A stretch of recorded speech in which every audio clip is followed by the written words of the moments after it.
The Indians enter the final weekend of the first half, just 2.5 games out of first place in the AL Central.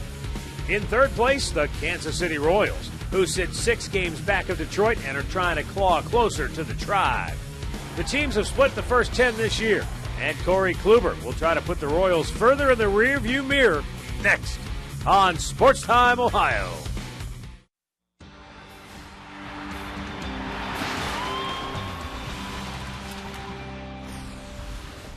From Progressive Field in downtown Cleveland, it's Indians baseball tonight. The Tribe welcomes in the Kansas City Royals for a 3-game series that will lead us to the All-Star break. Hi again, everyone. Matt Underwood alongside Rick Manning. Critical series, really, for the Indians heading into the All-Star break. You've got the Royals in town. They've split the first 10 games of the year. A chance to win the series. If they do that, they'll go into the All-Star break with 50 wins, and that should put them in pretty good shape heading into the stretch run, if you will. Well, Corey Kluber going to be on the mound for the Indians tonight, and he has pitched well against Kansas City this year. He got him rolling earlier in the year with a win. In his last start, he made one bad pitch, and that was to Gordon. It was a grand slam, but he had a no decision in that ballgame. Coming off a very good start against the Tigers, he did not get a win in that game, but he should have. The bullpen gave it up. He will be matched up against Bruce Chen, the left-hander, who's making his first start this year. And you can see he's 3-0 with a 241, and in his career, 6-3 against the Tribe. Yeah, they've had to stretch him out last couple of times out of the bullpen. Once against the Indians, last time against the Oakland A's. He's been bailing out Luis Mendoza, who's now been relegated to the bullpen. Indians and the Kansas City Royals here at Progressive Field tonight. Back in the Central Division as we head into the All-Star break. Stay tuned for all the play-by-play action coming up next.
Indians and the Kansas City Royals opening this 3-game series tonight here at Progressive Field on a beautiful evening. And for the Kansas City Royals under manager Ned Yost, here is their starting lineup. Alex Gordon in the leadoff spot, followed by Eric Hosmer riding a 5-game hitting streak. Billy Butler in the 3-hole, followed by Salvador Perez, Mike Moustakas, and David Lowell. Alcides Escobar will bat 7th, Elliott Johnson 8th, and Gerard Dyson will bat 9th. It'll be Corey Kluber on the mound, his 15th start of the year. Kluber is 6-5 and a .423 earned run average. He is 1-0 in his career against Kansas City. 1-0 this year. This will be his 3rd start. His last start against Kansas City was a good one.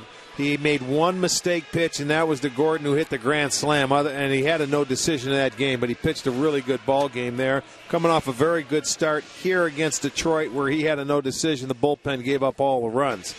Let's check out the Kia defense behind Kluber this evening. It looks like this. Brantley is in left. Stubbs in center. Rayburn in right. Aviles at third. Cabrera at short. Kipnis at second. Swisher is at first with Santana behind the plate.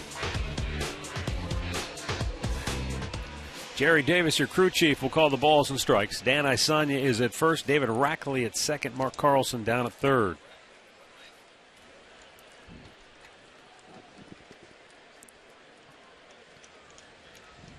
So Corey Kluber is ready to go, and Alex Gordon will step in for KC.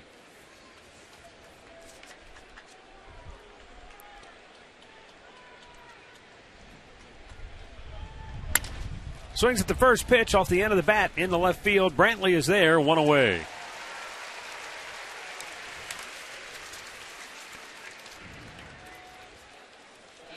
Take a look at our Firestone Complete Auto Care Extra Mile Index. Michael Brantley has now thrown out 8 would-be base runners trying to advance. He and Alex Gordon both tied for the top spot, along with Aaron Hicks and Alex Rios.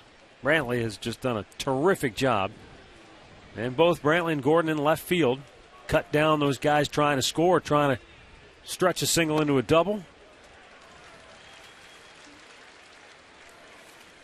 Boy, Eric Hosmer has turned things on lately for Kansas City.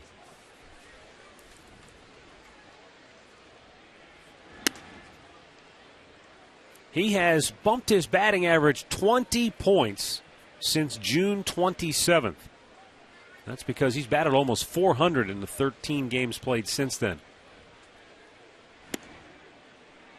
Kluber just missing, 2-1 to count. Well, when he was in Kansas City, he had a good series, but he was hitting the ball down. He's a good low ball hitter, and you can see where Kluber's trying to stay in tight and jam him, not give him much swinging room. Swung on and missed to even the count.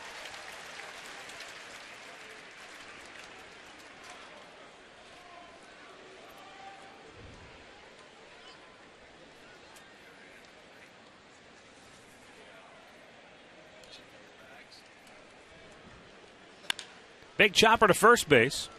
Nick Swisher will flip it to Kluber. 2 down.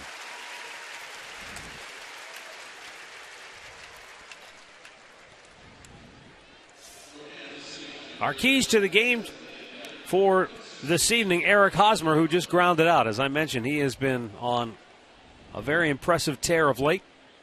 And Michael Brantley for the Indians.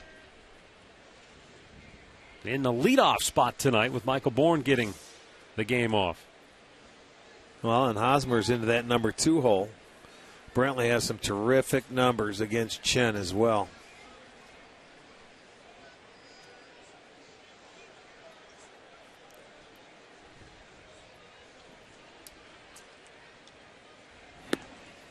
And Billy Butler takes a called strike.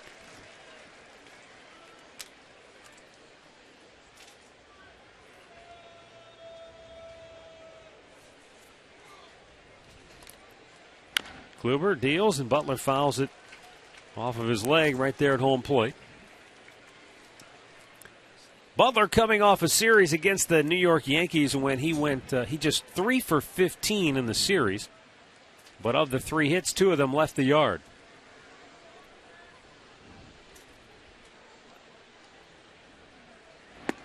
Down low, 1 ball, 2 strikes. Most of that damage done early in the series. He's 0 for his last 7 coming into play here this evening.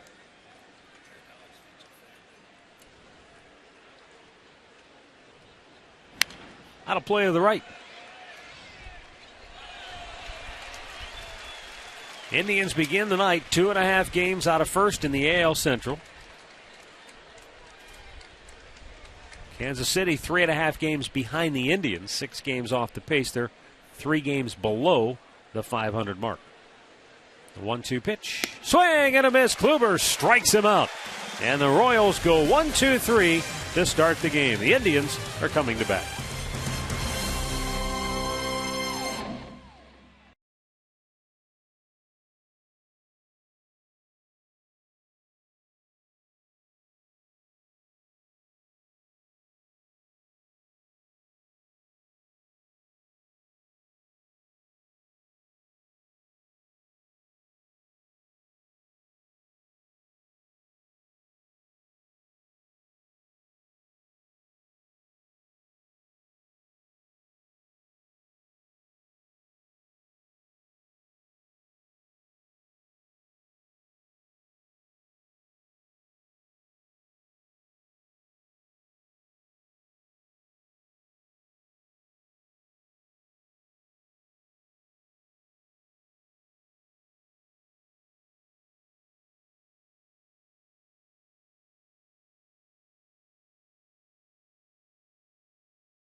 The first, let's take a look at Terry Francona's starting lineup tonight is brought to you by Progressive, making it easy to bundle your home and car insurance.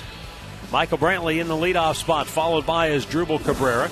All-star Jason Kipnis will bat third. Nick Swisher in the cleanup spot, followed by Carlos Santana, and then Mark Reynolds. Ryan Rayburn batting seventh, Mike Aviles eighth, and Drew Stubbs will hit ninth. Bruce Chen making his first start this year. He has appeared in 19 games, and this guy has been stretched out a little bit, so he is going to go in place of Mendoza. He did pitch against the Indians at the beginning of July, where he went 2 innings, gave up a couple of hits, but no stranger to the Indians and no stranger to the starting rotation. He made Kansas City's first start of the year last year. And a strike called to Michael Brantley. He has hit in 5 straight games, going 8 for his last 17. And this is a good matchup for Brantley. He has had tremendous numbers. Rope just foul. Not by much. First base umpire Dan Isanya looks like he's got a soft cast on, so it took him a little while to get that right arm moving. He's lucky to get out of the way. He would have had a hard cast on that leg. You see him jump rope out, and it is a foul ball.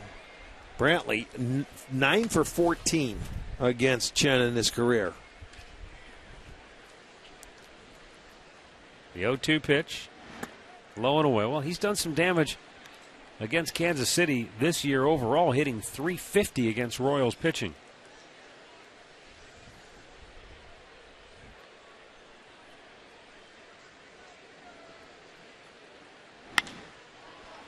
Lazy fly to left. In comes Alex Gordon, and he'll make the catch, 1 away. Well, let's set that Royals defense now that we have an opportunity. It's Gordon in left who just made that play. Dyson will be in center. David Lowe is in right. Moustakas at third. Escobar at short. Johnson is at second. Hosmer at first. Salvador Perez behind the plate.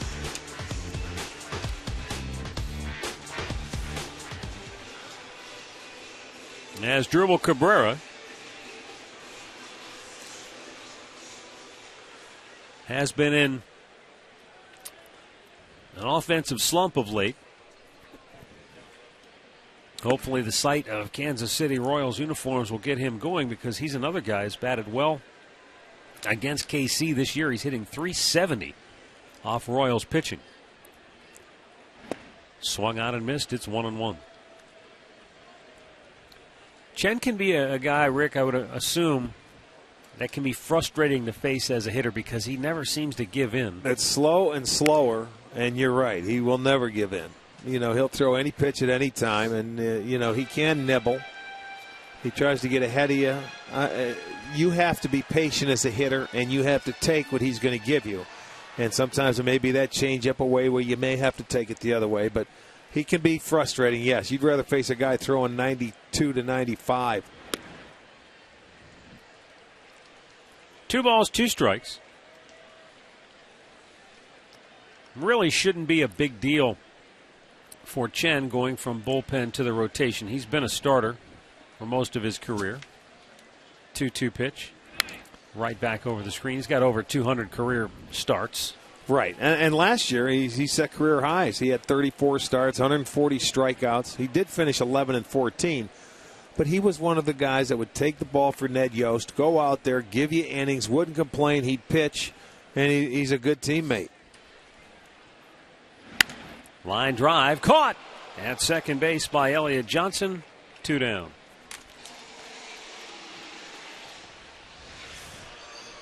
Our stat of the game brought to you by your Northern Ohio Buick dealers. And inside the Central Division, you see Kansas City has done a terrific job so far, but most of their Central Division games to this point in the season have been at home.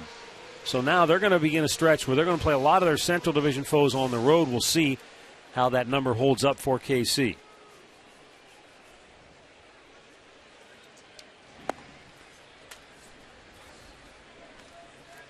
"22 of the 34 games they've played in the division have been at the K." Jason Kipnis drives one deep down the right field line, but it hooks foul. Yeah, you're right. 14-8 at home in the Central. So, yeah, it all evens out eventually. When you right, you got to play them all home and road.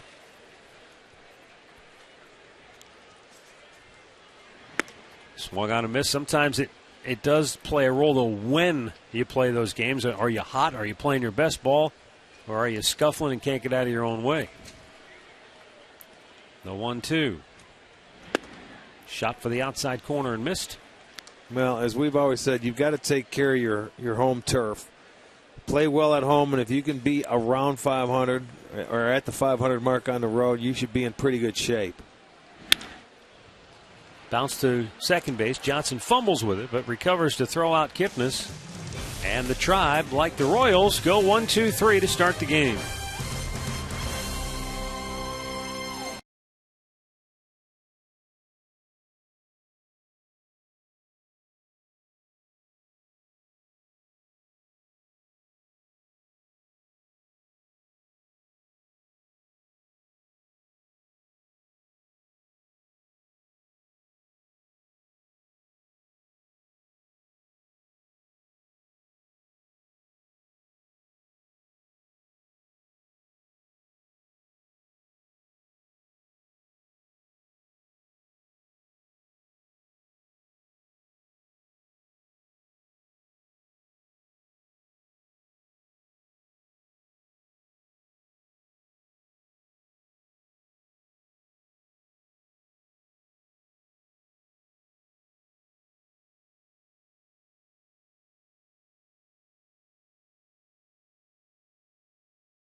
Introducing 3 exciting new Quarter Pounders.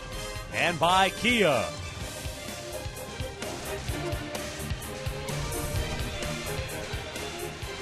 No score as we go to the second inning. 74 degrees, our game time temperature, with a pretty good breeze blowing in from center field and right center field this evening. So all in all, should be a good night for the pitchers. Salvador Perez, Mike Moustakas, David Lowe will lead it off here for the Royals in inning number 2. Salvador Perez going to the All-Star game for Kansas City.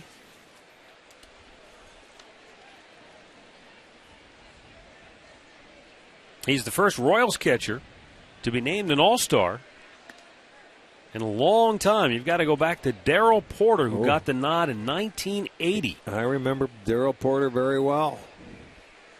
And Perez, if you remember, last year missed the start of the year because of knee surgery. Ground ball up the middle. Cabrera has trouble with it from the outfield grass. Still throws him out. Nice play by Asdrubal Cabrera for out number 1 here in the second inning. Let's go downstairs and join Katie with him. Well, pitching coach Mickey Callaway has been very impressed with Corey Kluber's consistency, the way that he's used his fastball and established the inside corner of the plate. He told me in the first half if he'd have to give him a grade, he'd probably give him a B- right now, because he still feels like Kluber has areas in which he can grow. Now, he's liked, like I said, how aggressive he was with his fastball, but in the second half, he told me he'd like to see Kluber use his fastball 66% of the time in every single outing. Well, I would have to agree with everything he told Katie there. I mean, he's got room for improvement, but we've just seen a lot of positive things from Corey Kluber that give you reason to be hopeful that he's got a chance to be a big part of the Indians' future. Well, he has great stuff, and he's gone out and at times, like in his last start against Kansas City, he made one bad pitch that ended up costing him. When they had a lead, but he's going to learn from that, and they say he's a quick learner. He studies very hard. He looks at the film or the tape, and he gets after it. He definitely can get better with more experience. It's just a matter of getting starts. That's how you learn. Mike Moustakas awaits the 1-2 pitch, and he grounds it in the hole. Cabrera, long run to get it. Oh, what a play! Quickly gets rid of it, but can't throw him out. I don't know how he transferred the ball so quickly. It was like it was in and out of his glove, or did he go right to the bare hand? He went to the bare hand. He went to slide and went to the bare hand. He didn't even use a glove. Watch this. Oh, you're right. I thought he went right into the midsection. Wow. That was unbelievable. The hand is quicker than the eye. Yes, it is. Look he's got his glove up, and he says, I'm not going to use it. He realized I wasn't going to have a chance. He just couldn't get enough up. You see, if he could have popped up on that back leg to get a little more on the baseball, he might have made one of the greatest plays ever right there. Couldn't do it, but a great effort. I'll tell you what, at first look, I thought somehow he transferred it just quicker than you could even see it. But great second look on the replay. But it's all for naught as Moustakas reaches on the infield single with one out here in the second inning. David Lowe has been a thorn not only in the Indian side, but just about everybody here of late. This rookie is having a terrific season. Drives one to left field. Back is Brantley. He has room. 2 down. Yeah, you'll let him hit the ball that way all night long. Hit it to left, hit it in the air. So 2 down now for Alcides Escobar.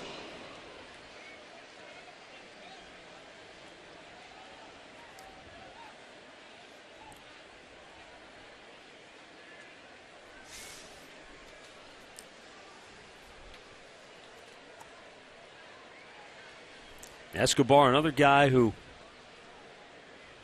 seems like when the Indians face him, he's either a very tough out or he's getting hits. I thought they pitched him pretty well last time we were in Kansas City, because not many times will you get to see this guy strike out.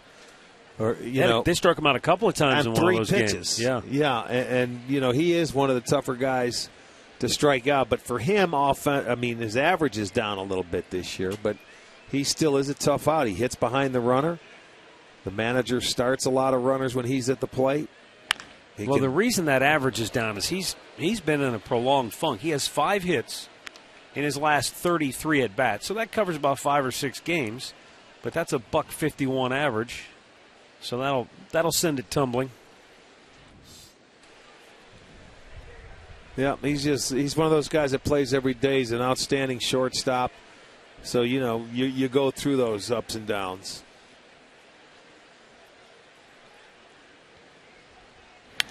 Reached for it, fouls it back.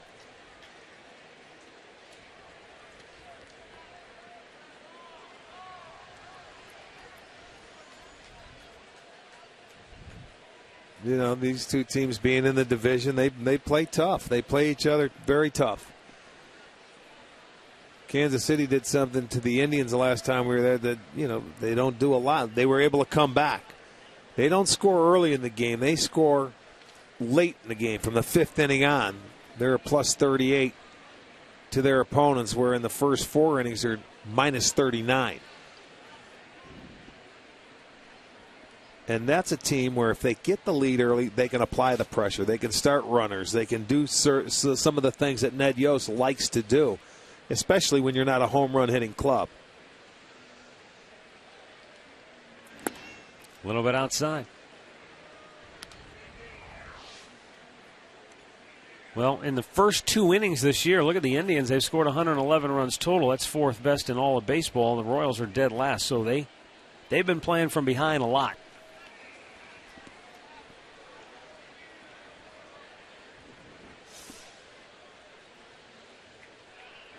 We watch our own ball club, and when the Indians get behind early, it puts more pressure on an offense. They feel like they have to do it. Sometimes when guys get on base, if they don't know, nobody else is going to do it. That's what happens when you play from behind a lot. And when you do play from behind, if you don't hit the home run, it's tough to come back all the time. Well, yeah, because it's always difficult to string together 5 or 6 hits in an inning, and that's what it's going to take. If you're down 2 or 3 and you don't have that big bopper that can get you crooked number with one swing of the bat. And if you missed it earlier when we talked about it, the Royals have hit 60 home runs this year, 22 fewer than the closest team to them. Well, I know they play in a bigger ballpark, and it's a tough ballpark, but they're going to have to start hitting more home runs. 2-2 pitch. Escobar bounces it to Cabrera. Throws to first. Nice stretch by Swisher to haul it in and end the inning. As Dribble Cabrera almost came up with the play of the year. No score, middle of the second.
Do the hands keep the beer cold? Those guys got some big fists. Doug Fister. It's his cousin. We go to the bottom of the second, and Nick Swisher will lead it off for the Indians. Swish has hit in 3 straight games. On the homestand, 7 for 19. Bruce Chen delivers. Did that? Yeah, it ticked off the bat, didn't it? Well, it sounded like it. It sounded like it ticked something. I don't know if it hit him or the bat. Well, hit the knot. Did it hit the knot? It may have. Or did he thought it hit his forearm. Maybe it did. It's hard to tell.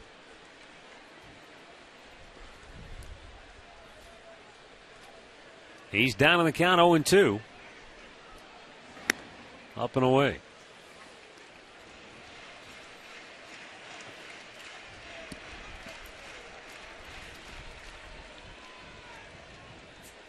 Good to see Nick back swinging the bat much better.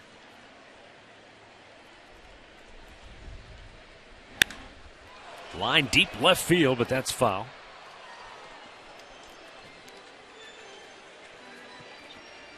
Six of the 9 home runs that Swisher has hit this year have been of the solo variety.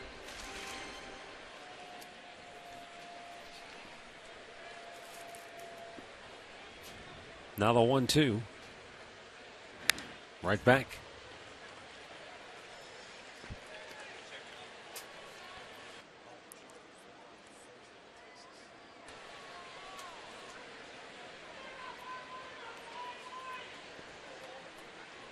Carlos Santana waiting on deck.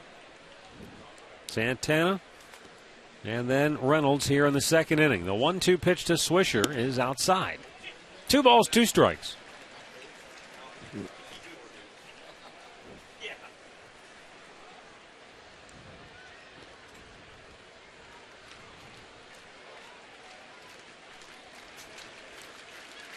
The 2-2. Fouled back out of play. Well, Rick, the Victor Martinez and Johnny Peralta show that was so effective for the Tigers here in Cleveland is doing a number tonight early at home for the Tigers against Texas. They're out to a 4-0 lead. Both Martinez and Peralta have an RBI hit in that first inning. Swing and a miss. Nick Swisher goes down, 1 away. Our injury report brought to you by Elk & Elk. Serious lawyers for serious injuries. Call 1-800-ELK-OHIO. Well, all 3 of these guys are listed as day-to-day. The one that really jumps out at you, Derek Jeter, he just came back. And in his first game, he went out with a quad injury. And there's rampant speculation already that it may be worse than just day-to-day. Well, he had first at-bat was like an infield hit. He had to run out, and he was running all over the place, and his quad got weak, so it's no surprise.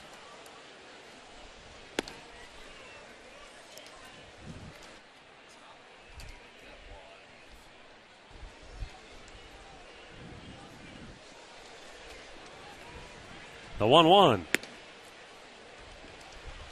Off-speed pitch. It was close, but off the mark, and 2-1 now for Santana.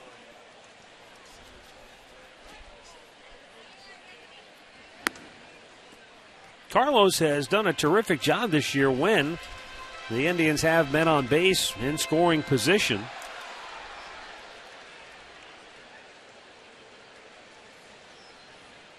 But batting with the bases empty here, and he hits a ground ball to third. 1 hopper for Moustakas. 2 down. Well, swing for the fences with the new Home Run Derby mobile game from MLB.com. It is available on iPhone and iPad, and you can download it free today.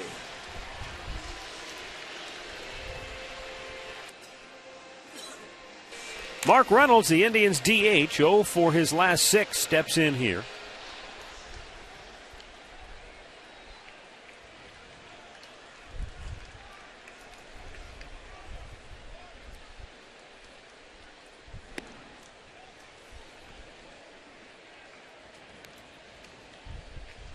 Mark Reynolds is 4 for 8 against this left-hander.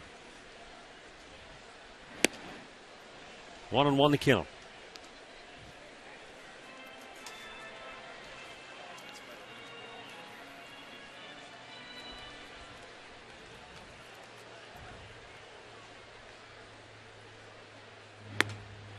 A little bit high, 2-1.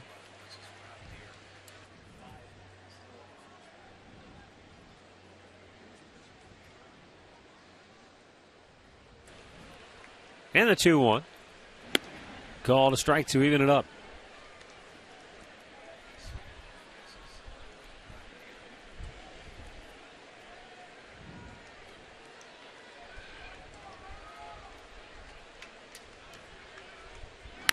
Fouled back.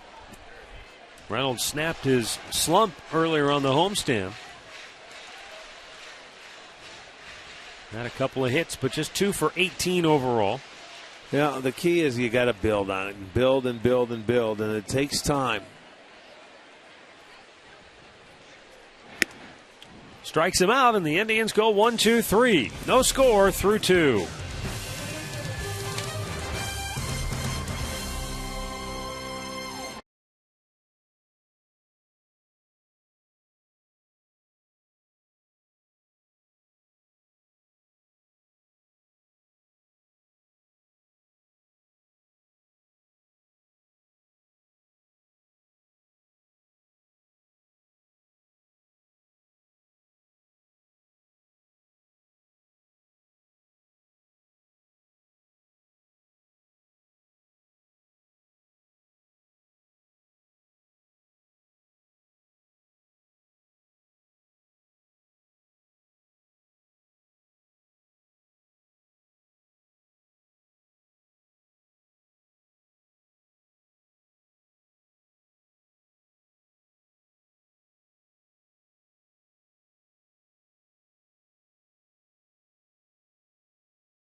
Enjoy a cold one to stay tuned for Miller Time later in the game, brought to you by Miller Lite.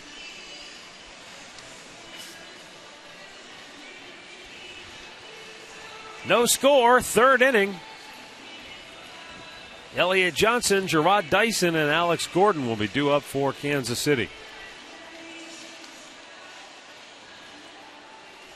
Corey Kluber in his last 4 home starts, 2-0 with a 2.05 ERA. Yeah, he's been pitching very well here. His last start against the Tigers, he went 6 1/3. He only gave up 5 hits and 2 runs. He left leading in that ballgame 6-1. But the bullpen gave it up, and he had a no decision. He had the great game against Washington where he went 8 innings. That was 3 starts ago. And then Minnesota, he went 5 2/3. So, been pitching much better here at home. The 0-1 pitch, swung out and missed. Well, I know it's a very small sample size, but at least it's something positive perhaps to build on as they head into the All-Star break. The Indians' last 5 games, they've had 4 quality starts from the rotation as Elliott Johnson strikes out on 3 pitches. Second strikeout for Kluber, 1 down here in the 3rd. You're going to go with that little 3-fingered changeup. You can see he holds it deep in his hand. Well, you can see the spin and how it just goes down and away. Goes down and away is right, and that's a good strikeout pitch. He had 10 strikeouts, too, in his last start against the Tigers here. You know, we've seen him this year. He had 10 against Boston in Fenway Park. I'd rather see him, and we watched him pitch that game in Texas where he had 14 ground ball outs. He was just making them put it in play. There comes a point in time when you need strikeouts, and that was a start in Washington right here where he had first and third 2 innings in a row. He was able to get out of it with nobody out, and he had a bases loaded situation, was able to get out of it. He already has 5 swings and misses now. Ooh, that was awfully close. Yeah, that's a good pitch. 1-1.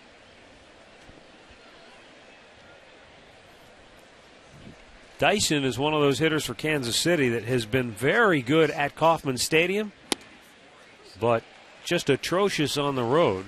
He's batted 161 away from Kauffman Stadium this year.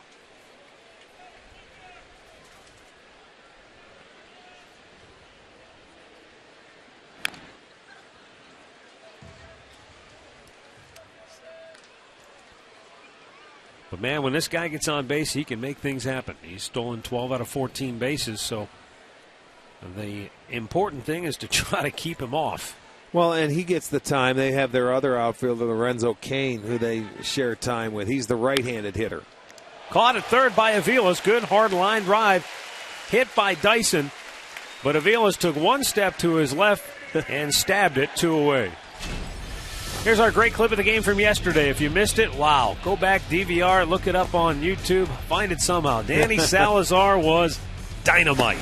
Yes, he was. It was as impressive a debut as I remember seeing by any Indian starting pitcher. And Danny had a good fastball, breaking ball, changeup. He pitched. He was very effective. Took a no-hitter into the 6th inning. It was just outstanding. Really efficient, too, with his pitches. Over 72% strikes. Yeah. 38 pitches yesterday at 95 miles an hour or above. Ross Atkins, the Indians' director of player development, really believes he's come back stronger than he was before he had the Tommy John surgery. Well, it's hard to imagine him being any better than what he was yesterday. Now, the only thing you have to hope, Rick, is that as he builds up arm strength, that he'll be able to pitch deep into the game. And, you know, what we saw yesterday is just a precursor of better things to come yet. 2-1. See, what a lot of pitchers don't, maybe they do realize, when you are efficient, he was on an 85 to 90 pitch count.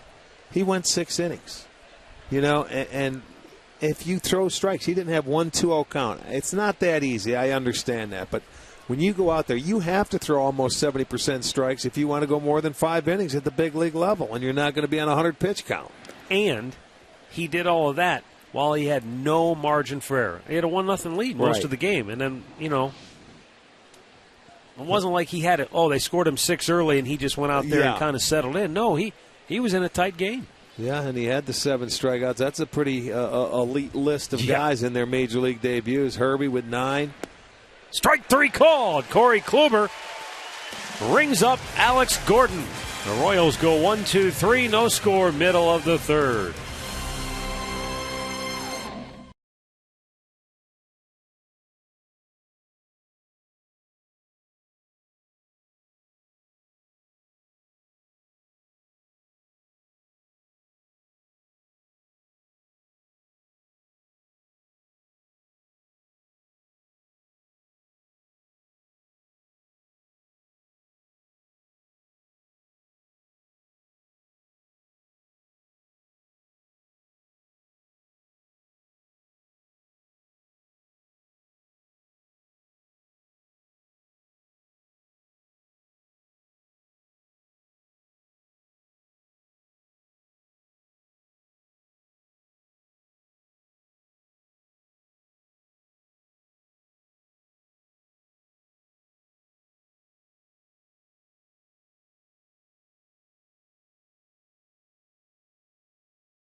Well, the Indians Tribe Park and Ride will bus you to and from Progressive Field from 5 area suburbs one more night. That'll be tomorrow night. You can purchase your fare for only $5 per person at Indians.com. Plan your trip.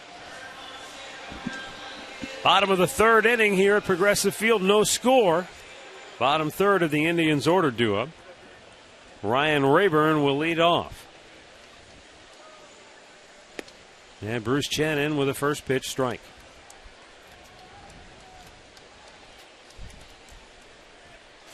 Rayburn has gone 7 for 22 against the Royals pitching this year with 2 home runs.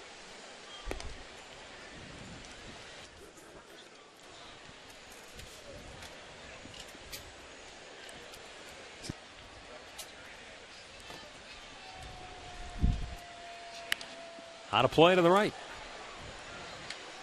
1-2 the count. Rayburn has also done a terrific job against left-handed pitching, batting .279 against southpaws.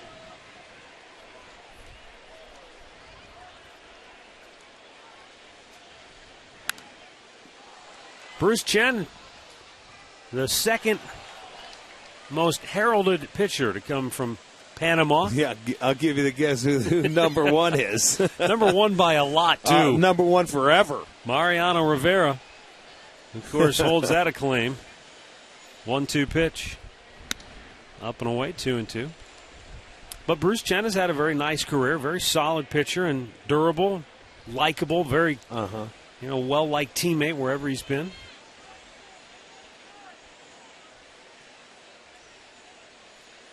2-2 pitch. Out of play. You know, speaking of countries that don't produce a lot of major league players, the Indians have promoted KCA Lee from the minor leagues. He's from Taiwan. There's only one other current Taiwanese player, and I believe he's with Baltimore. Name escapes me, but not Chen Lee, was it? There's a fly ball center field right at Dyson,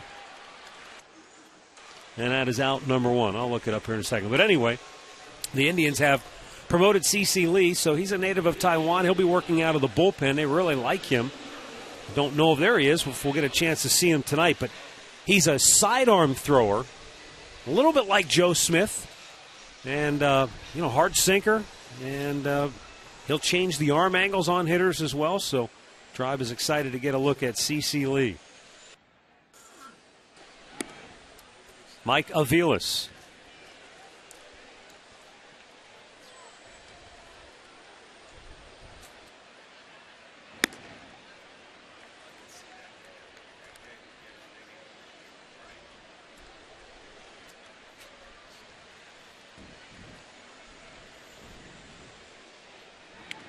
A little bit outside. 3-0 the count. I think is it Wei Yin Chen? Yeah. Is that the name of the pitcher in Baltimore? I think so. Wei Yin Chen, yes. That's the other young man who's also from Taiwan. Well, Aviles draws a walk.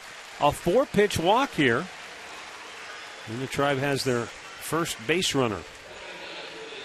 Well, the All-Star break is coming up very soon. A lot of these players, coaches, even the manager could use a couple of days off. Let's go downstairs to Katie Witham. What's Terry Francona got planned? Well, Matt, usually he spends his All-Star break golfing, but this year Terry Francona told me he's going to Vegas to see how much money he can lose. Now, he told me during the season he can't let go of baseball, but he can recharge, and this is the time you have to use to your advantage. Now, because the game is at 5 Vegas time, he does plan on watching the All-Star game to see Masterson and Kipnis, unless he's on a really good roll at the casino.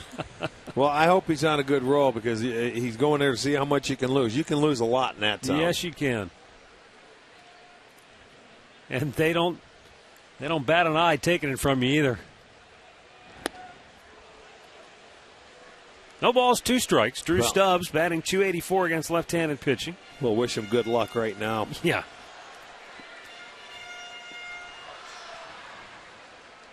The Indians will start in Minnesota after the All-Star break. 0-2 pitch.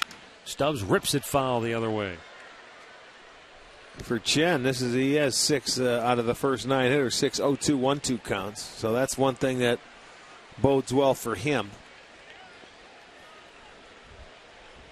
Yeah, we go to open up Minnesota and then to Seattle, to the great Northwest.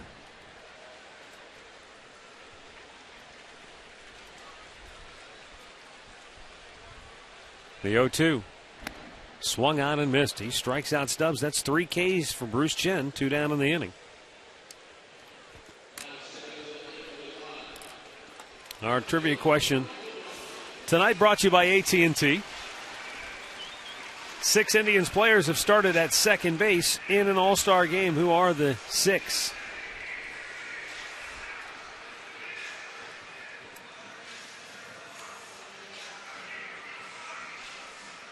We'll have the answer coming up later in the game.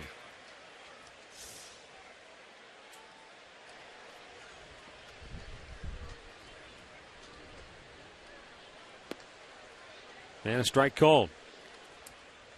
Michael Brantley flied to left his first time up.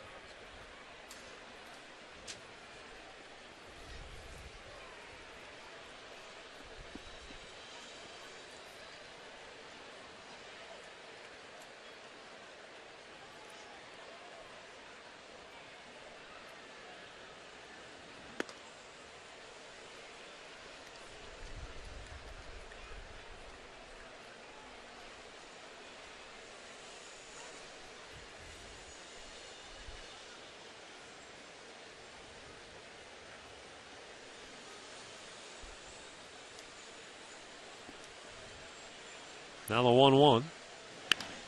Down the line, but slices foul out of play.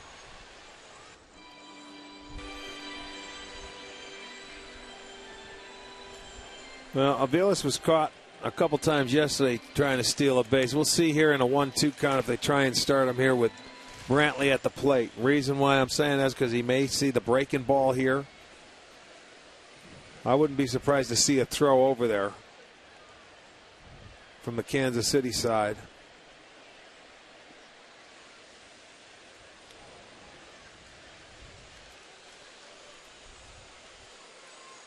He may come over one more time. And they know that over there.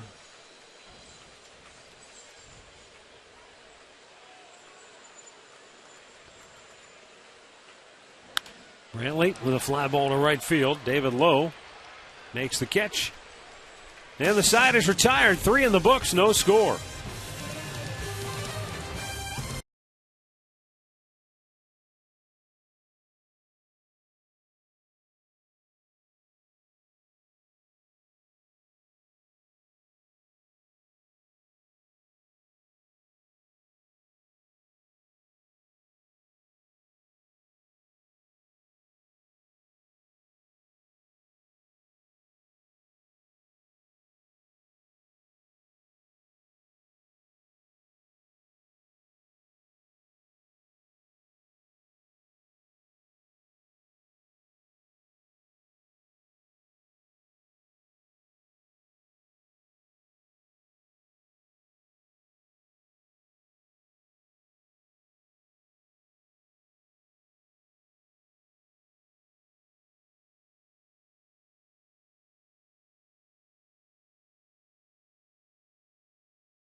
Right now on FoxSportsOhio.com. Who is the greatest catcher in Tribe history? All the latest breaking Cavs news, and read what a rapper said about Cleveland fans. Get complete coverage of all today's action involving Ohio sports on FoxSportsOhio.com.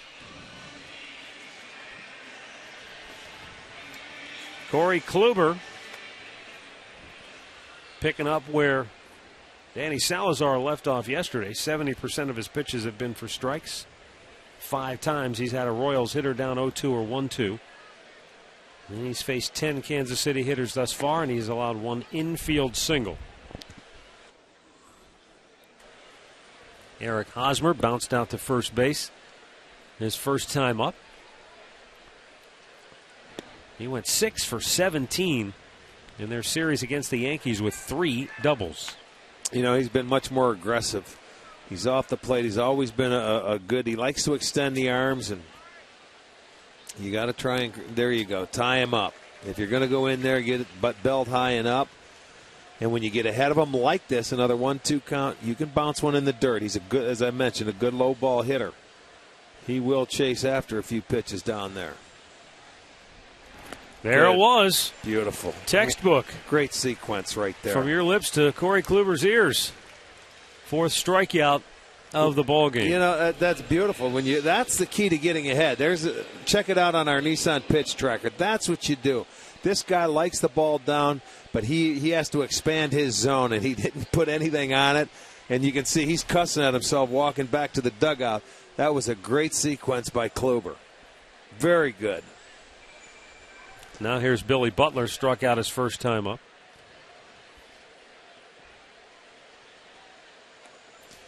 Butler, a very patient hitter. He is second in the American League to Miguel Cabrera of Detroit. In walks, he's drawn 50 walks this year. Takes a strike, 1-1.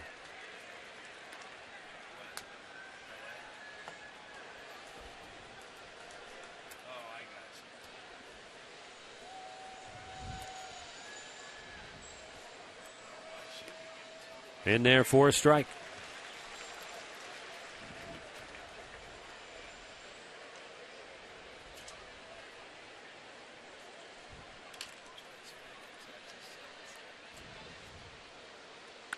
There's a ground ball hit it up the middle. Nicely stopped by Cabrera. Gets up with time, plenty of time, and throws out Butler 2 down. He's got his leather shoes on tonight because he's catching everything in sight. Here's our AT&T U-verse rewind. Watch his dribble Cabrera on this play. Actually grabbed it with his bare hand and almost threw him out at first. His glove was up, but he went barehanded. That ball stayed down, and he decided, I'm going to go skin only. He just couldn't get enough on the throw, and Mike Moustakas beat it out for an infield I'll tell single. You what, that last play right there was a nice play that he slides down. He made it look easy because Butler was running.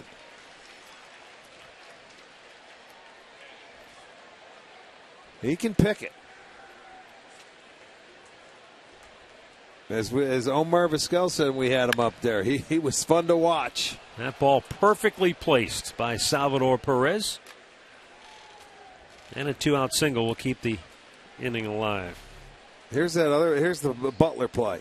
Look at he's going. He knows he's got to time his slide and pop it up before he even catches that ball. So he's already figured out how he's going to throw it. Vizquel was the best I've ever seen. His dribble Cabrera is not bad as far as knowing the speed of the runner and knowing just how much time he would have. I mean, how many times would you see Omar make a play and he'd get the guy by a step? Bang, bang. Yeah, he'd that's still good be out. defense. I don't care if you were a Ricky Henderson or you're one of the Molina brothers. It doesn't matter. He's going to get you. It just matter by how much. In the air left field, Moustakas will fly out to Brantley, and the side is retired here in the top half of the 4th inning. Corey Kluber has allowed 2 singles, no score.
Come to the ball game tomorrow because following the game, the fireworks are going to be set to Jimmy Buffett theme.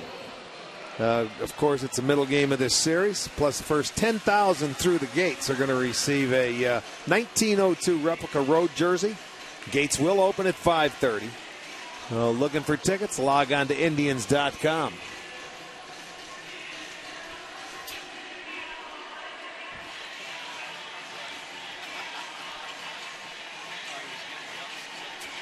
All right, we go down to the home half of the fourth.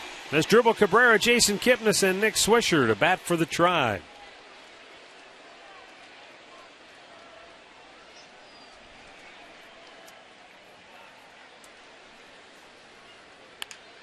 Big bouncer to short. Another easy out for Bruce Chen. I mean, he is mowing them down, the Indians, without a hit. He's walked one. He has struck out three. Well, they haven't hit a ball hard except for the line drive that his Dribble Cabrera hit in the first inning. Ned Yost knows what he's doing. He wanted to put this guy into the rotation, Mendoza. Luis Mendoza has pitched a couple games against the Indians. He has struggled lately, so they felt it was time. For the most part, though, the Royals overall, their starters have been pretty good. I mean, maybe not so much in their wins and losses, but giving them innings and pitching a lot, keeping the games close like you're supposed to do as a starter. They just haven't been able to score a lot for them. Their bullpen. And that's why their bullpen, I think, has been so very good. Well, it took a lot of pressure off. Last year, they had the most innings, their bullpen, and they were one of the worst in the game. Fewest this year. Yeah, they're the fewest this year. Their starters have logged a boatload of innings. And that's why the bullpen for Kansas City has the best ERA right now in the American League. People don't understand that, if that starter can get you 6, anything over that's a bonus. But when your starters have a tendency they don't go 5 or they go 5 and can't get you through into the 6th.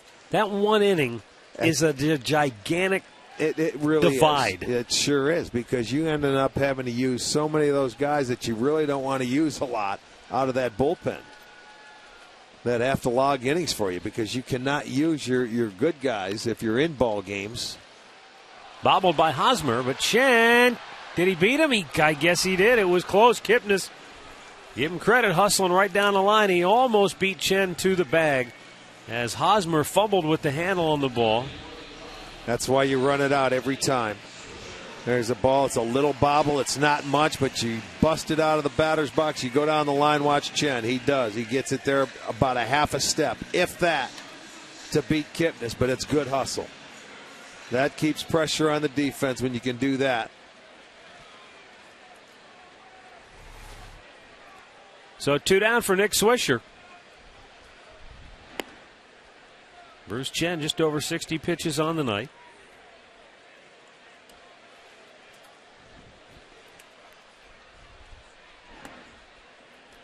The one question, I wonder how deep Bruce Chen will be able to get into this game. Now, he's only had 60 pitches, so it's not really an issue at this point. Well, I think he went from 24 pitches on July 2nd to his next time out 85 pitches. Right. So that's a pretty big jump, and we'll see how deep he can get tonight. And I would think that would be safe to say about 85 to 90. 1, 2, 3 go the Indians. The way he's going right now, it may not matter. No score through 4.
by the wireless receiver only from AT&T Uverse. Rethink possible. And by your local Toyota dealers. Toyota, let's go places.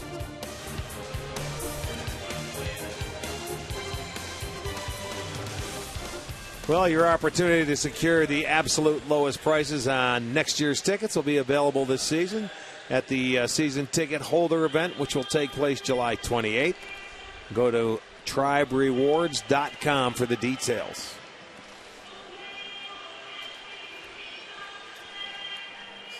David Lowe, Alcides Escobar, Elliott Johnson for Kansas City here in the 5th.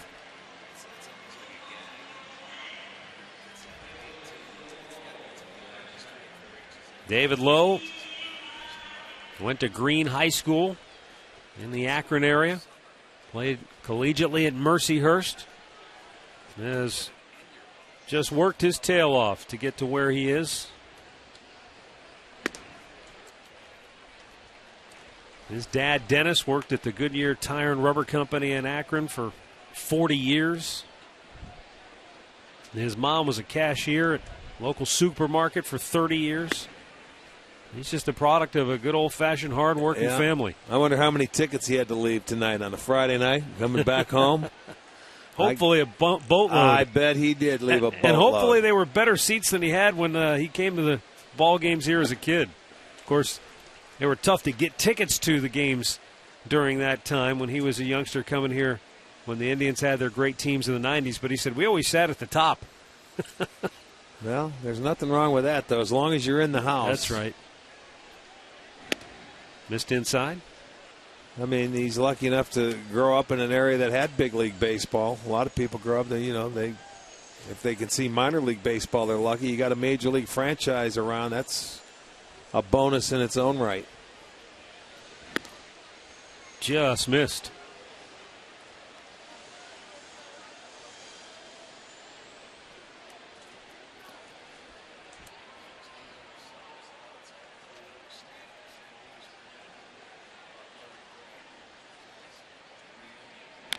Fouled it away.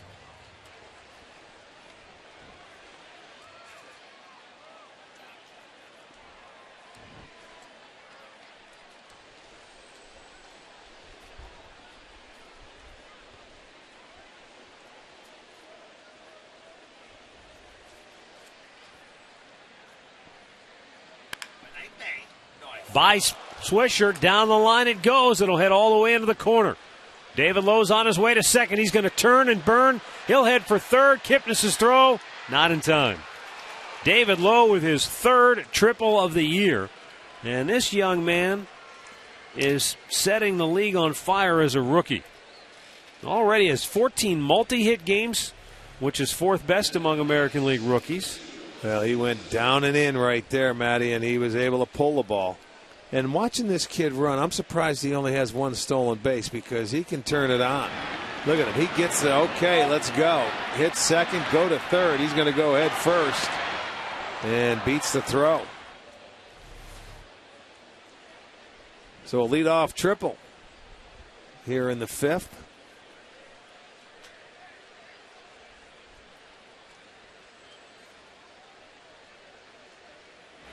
Pitch inside to Alcides Escobar.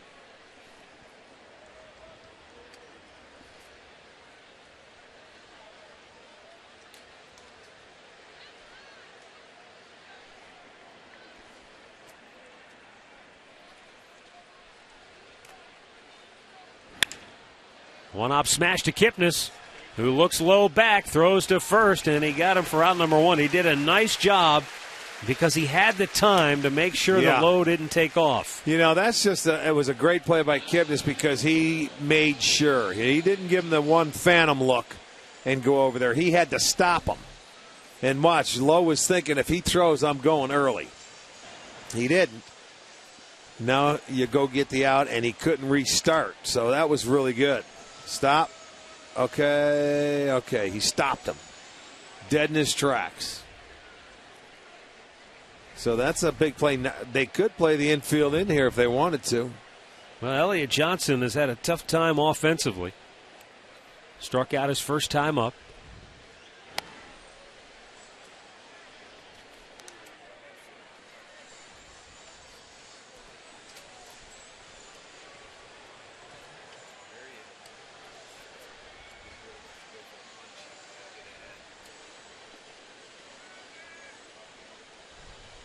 1-0 pitch from Kluber.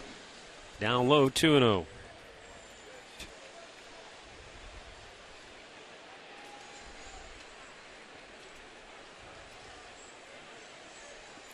Fifth inning has been the highest output inning for both Kansas City and Cleveland this year. The Indians have scored the most runs in all of baseball in inning number 5. Kansas City, 7th most.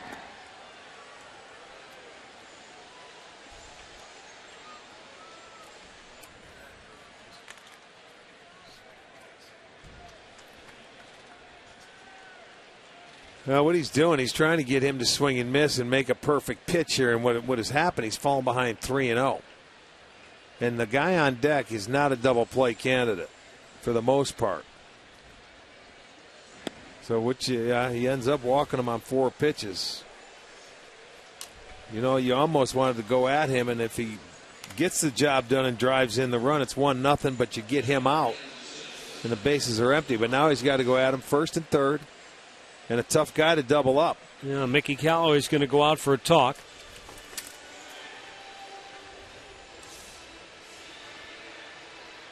And Kluber has done a terrific job. But he's in a tight spot right here. While they talk things over on the mound, let's go back to the Hyundai Studios and see what's happening in Detroit. Hey, Matt and Rick. Yeah, it's a tough start for the Texas Rangers and Justin Grimm. 5 runs for Detroit in the first inning, 2 in the second. A 2 RBI double here by Johnny Peralta knocked a couple in back in the first. 7-0 Tigers. They lead Texas heading to the top of the 4th inning in Motown. Matt?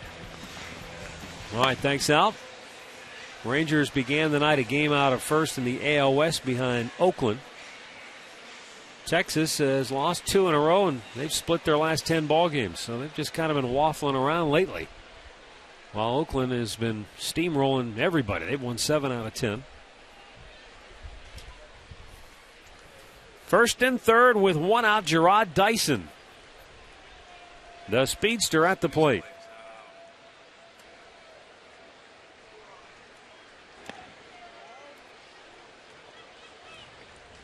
And I wouldn't rule out a squeeze play here, whether it's a safety squeeze or a suicide squeeze. Well, you got great speed at third. You got great speed at third. You've got a guy that can bunt at the plate. And now the count is in his favor. With 1 out, could be the time.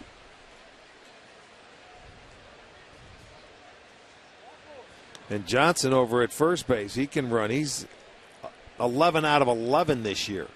So I would not be surprised to see him off and running with Santana behind the plate.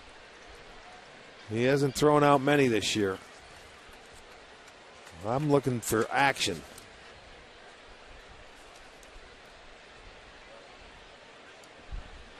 Dyson was going to bunt it, but the ball was down at his feet. It's coming. That was a safety attempt right there. Because I was looking at Lowe down at third base. He was thinking about it. He was looking for that ball down.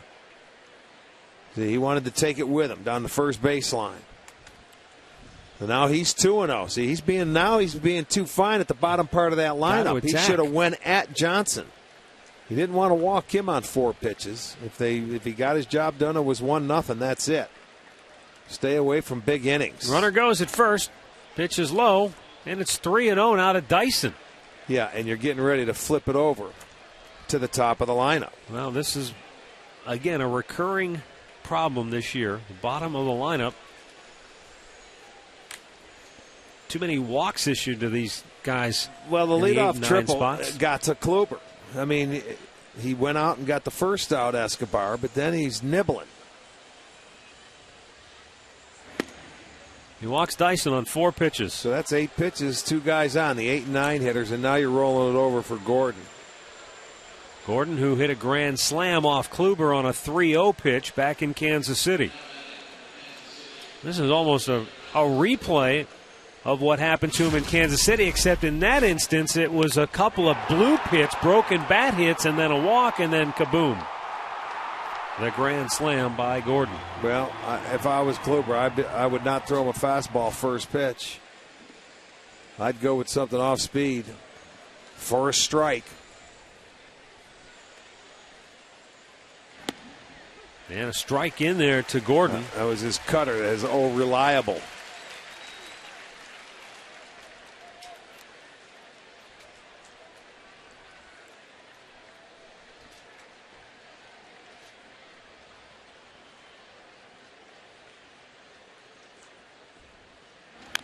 Gordon out in front of it. Took something off. He was looking for that dead red. Yeah. And now you got a chance to go for a punch out here. 0-2.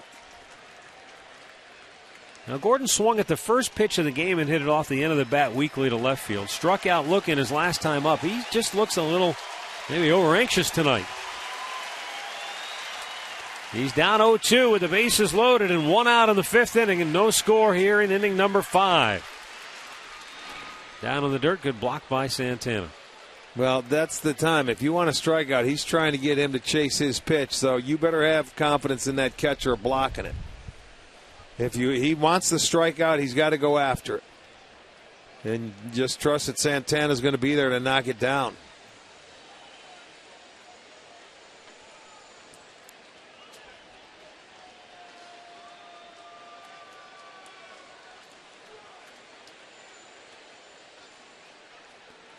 He also has that comeback fastball on the inside part of the plate that wouldn't be a bad pitch here.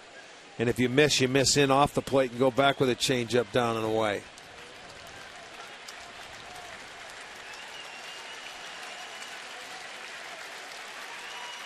The 1-2.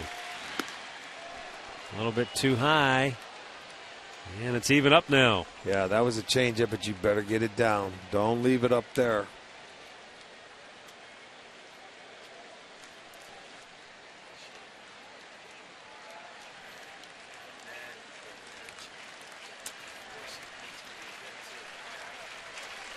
The 2-2. Just missed outside. Kluber wanted it. He thought he had it. And he shows his displeasure. Yes, he does. I mean, you don't see him react very often. We can't tell on that angle, on that pitch. But we'll see here. Get a little more of the plate. Now, it's a little bit off. Little bit outside. Now the string is out. Everybody will move on a 3-2 pitch here. Well, no, not with 2 outs. My bad. 3-2. Swing and a miss. He struck him out. 2 down. Gordon. Strikeout victim number 5 for Kluber on the night. Well, let's look at the sequence. He gets ahead of him. That's a cutter to get him. Strike 1. Then he goes slider. Now he's ahead. Change up down, out of the zone, no chance. A change up, he missed. He went with an off-speed pitch away, the backdoor slider, and came back with the slider. That one had more tilt than the pitch before, so he was able to get him to swing at that one. So he gets his 5th strikeout and a chance to get out of the inning. But Eric Hosmer stands between him and that accomplishment. And a slider in there for strike 1.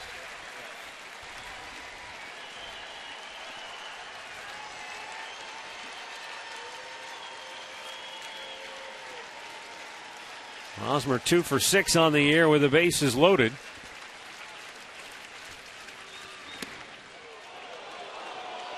Wow. That was a pretty good looking pitch. There it is on our Nissan pitch tracker. It had to be high because it had all parts of the plate.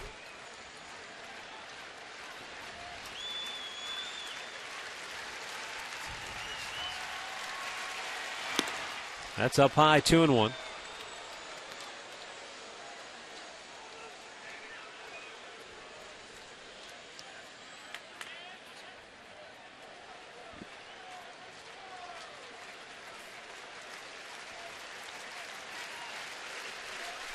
Activity getting started in the Indians bullpen. That pitch banged foul, 2-2.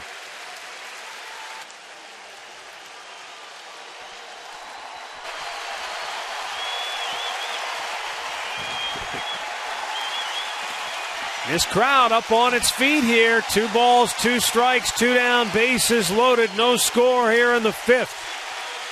Corey Kluber bearing down, trying to get Hosmer.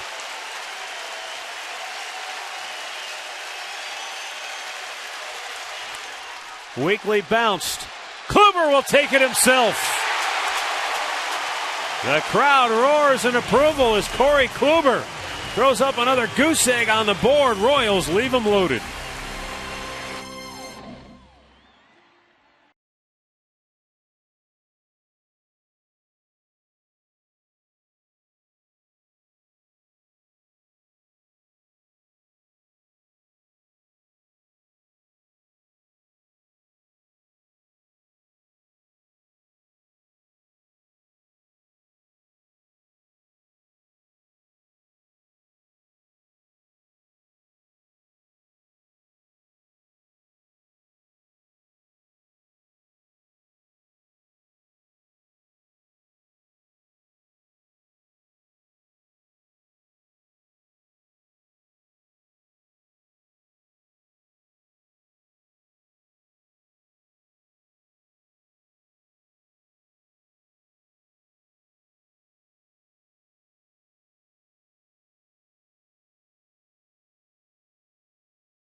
Well, the second of 4 jersey giveaways will take place Saturday, July 27th. It'll be against the Texas Rangers.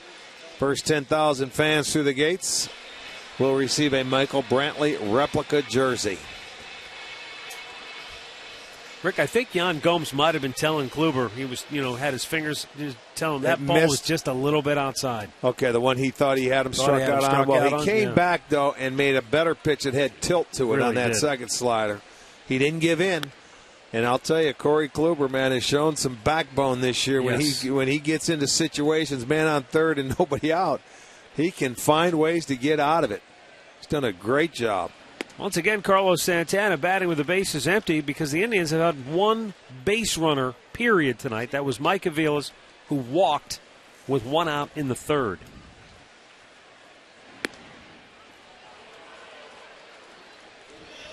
One ball, 2 strikes to count on Santana.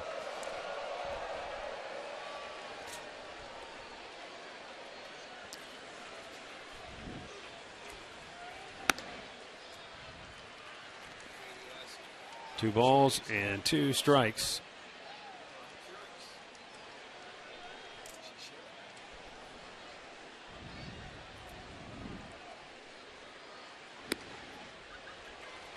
And now a full count.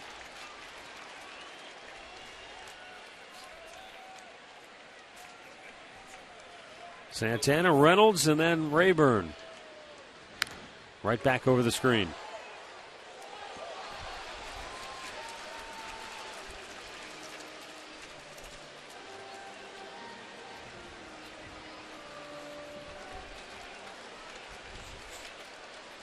'70th pitch of the game coming up right here for Bruce Chin.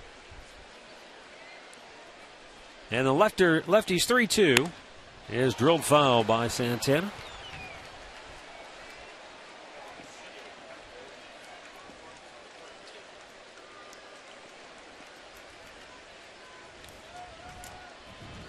Oh, there you go. He's been pretty efficient. Tidy. Pretty tidy.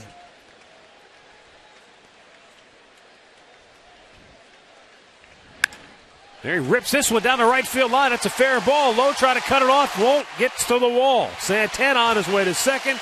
He'll go in sliding safely with a leadoff double. The Indians' first hit of the game goes for extra bases.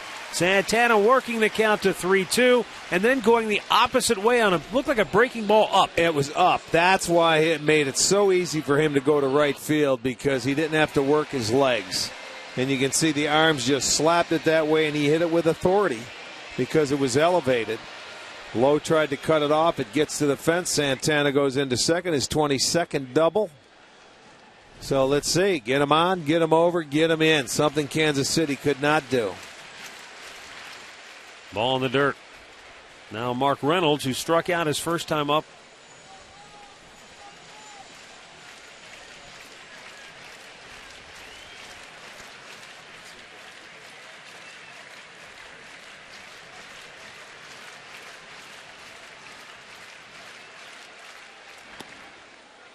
Inside he missed.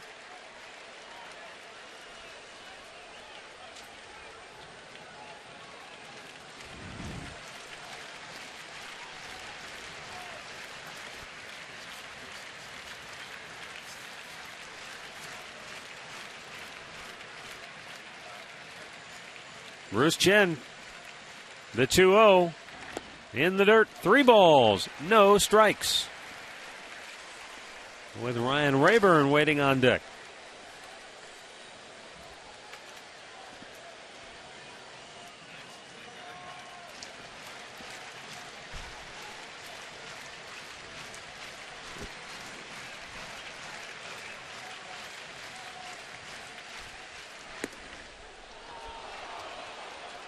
In there for strike 3-1.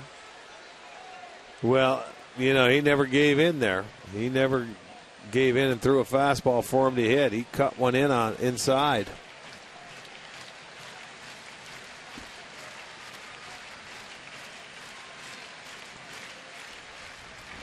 Swung out and missed. Had a full count.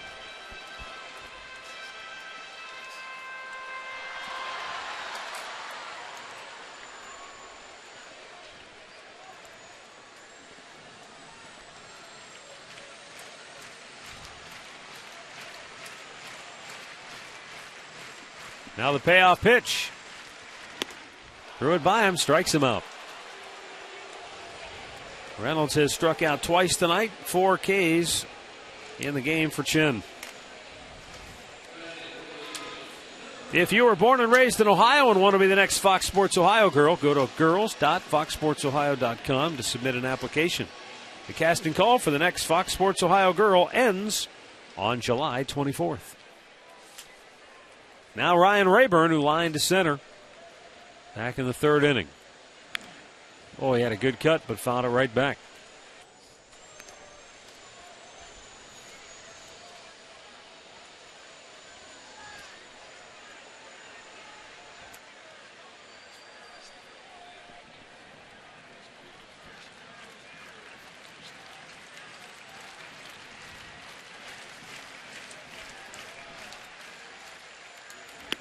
Inside. You don't expect Mark Reynolds to change the type of hitter that he is, in that situation. But, the strikeouts are piling up at a staggering rate. That's 58 Ks now in his last 38 games. Yeah, well. The 0-2 is inside to Rayburn. You don't change. He can't change his approach, but you can make adjustments. And to me, he hasn't made adjustments.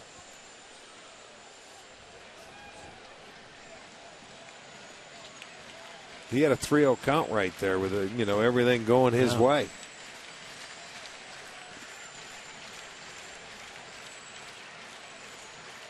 The 0-2, or 1-2 rather, is hit in the air. Right fielder David Lowe comes in to make the catch, 2 down.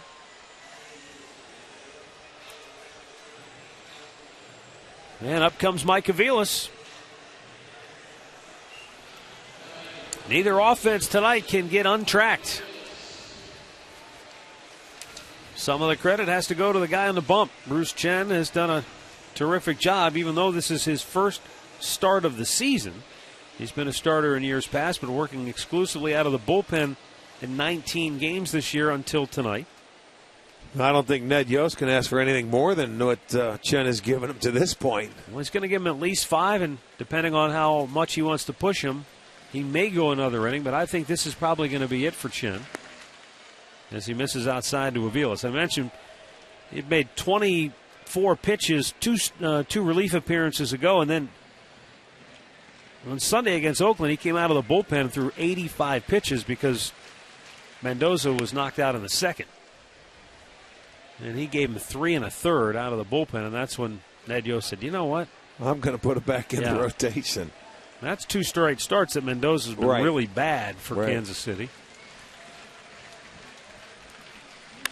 Aviles drives one, right center field, but David Lowe has the speed to get there and grab it, and the inning is over. A leadoff double, and Santana ends up stuck on second base. No score through 5.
The Midsummer Classic returns to New York City with home field advantage for the World Series on the line. It's the 2013 Major League Baseball All-Star Game live from Citi Field in New York, Tuesday night only on Fox.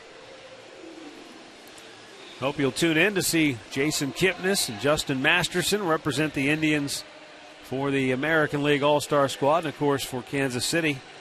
They'll have Alex Gordon and Salvador Perez will be on hand to represent the Royals. In fact, the American League Central Division will be well represented in general because you've got, 6 Detroit Tigers, plus Jim Leland, the manager. Joe Mauer obviously will be there for Minnesota. There's Masterson. Well-deserved All-Star nod for the Tribe right-hander.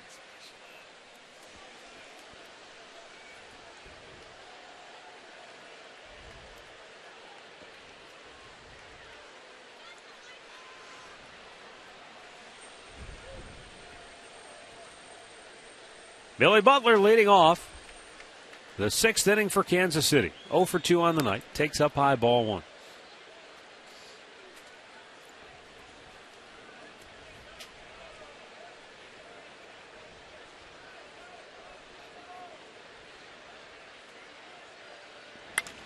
Big bouncer to first base. Nick Swisher takes it himself.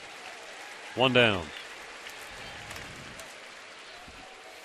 Our in-game recap brought to you by your Northern Ohio Toyota dealers. It's been a pitching-dominated game so far. Corey Kluber got into a bases-loaded jam in the 5th and pitched his way out of it with a strikeout and a groundout. Bruce Chen has allowed just 1 hit, and that hit didn't come until the leadoff man in the 5th for the Tribe, Carlos Santana, with the leadoff double, and then bing, bang, boom, he retired the next 3. And so we are scoreless here in the 6th. Salvador Perez, the all-star catcher for KC, singled his last time up.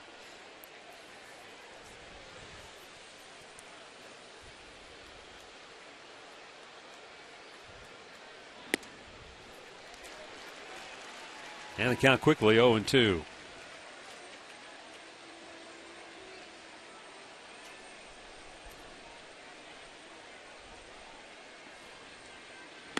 Upstairs.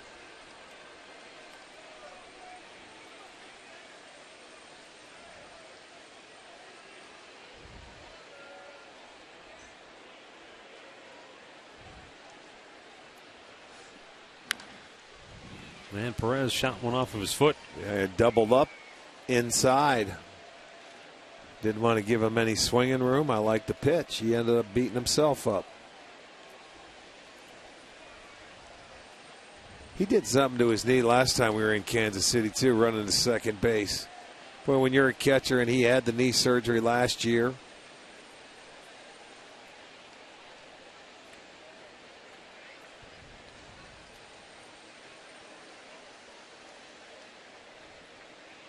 Swing and a miss. He got him to chase the slider down and away. 6th strikeout for Kluber.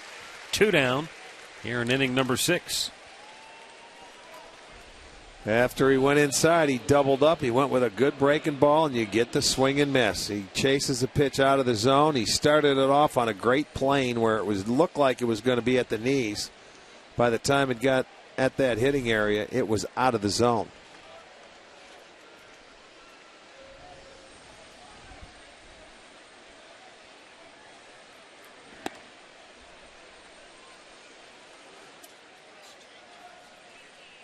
Mike Moustakas, the infield hit back in the 2nd inning, flied to left his last time up. Swung on and missed right over the top, 1-1.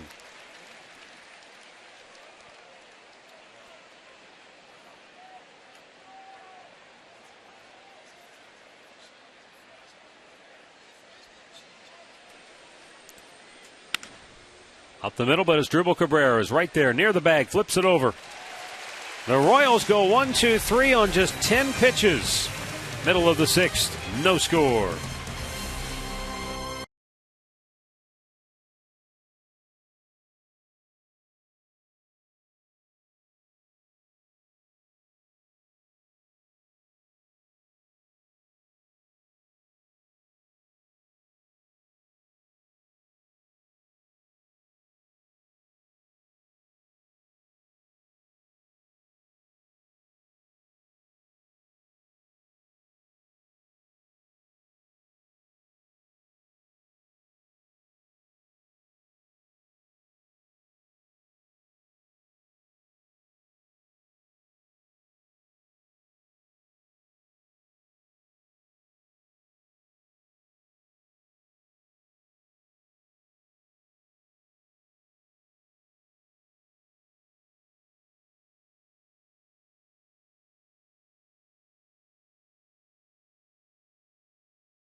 Get ready for Fox Sports 1, America's new 24-hour sports network. Fox Sports 1 will be your home for live sports, news, highlights, and shows that only can Fox bring you.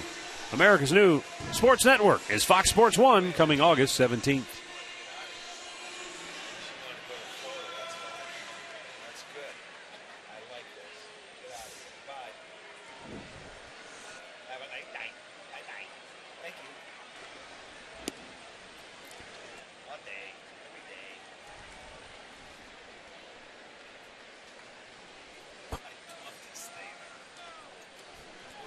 Drew Stubbs taps one foul, struck out his first time up. Stubbs this year has done very well against left-handed pitching. He has a .284 average He's drawn 21 walks on the year, and 14 of those free passes have come facing left-handed pitchers.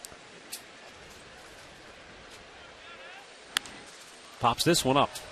Shallow right. Out goes Elliott Johnson, calling for it. One away. Let's get the answer to the AT&T trivia question. I think I might have this one.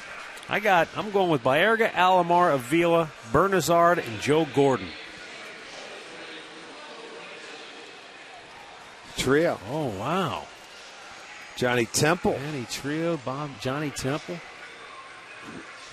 Very good, boys.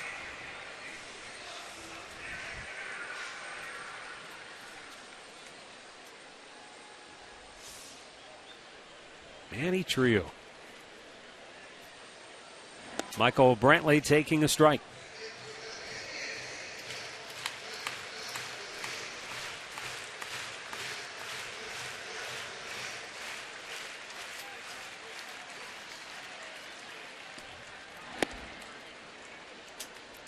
One ball, one strike.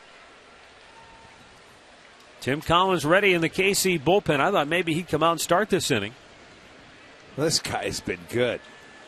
That sends him back out there. He trusts his starter. Well, and he's obviously handling the increase in number of pitches thrown with no problem at all. He's a veteran. And you know what? He wouldn't send him out there if he believed it was going to put any stress on him or he couldn't handle the situation. Right. He has had 9 0-2-1-2 counts. He has been throwing strikes, giving up one hit, for goodness sakes, and that was the leadoff double last inning.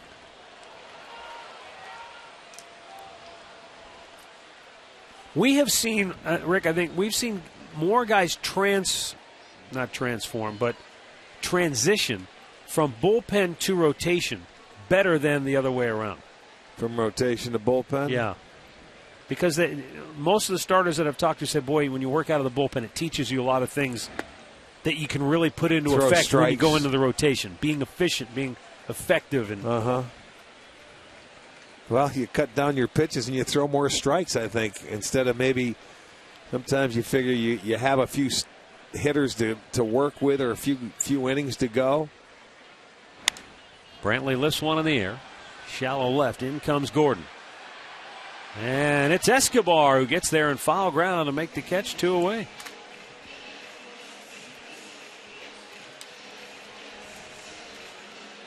And up comes Asdrubal Cabrera.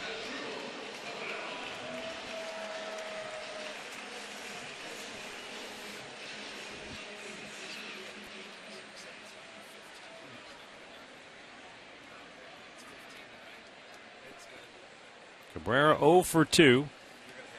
8 for 28 in his career now against Bruce Chen. One of those 8 hits, a home run.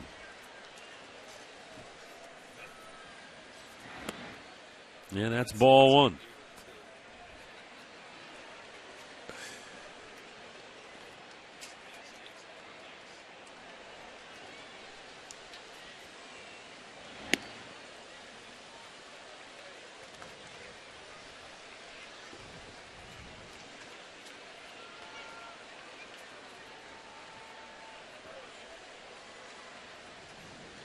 Fouled back out of play.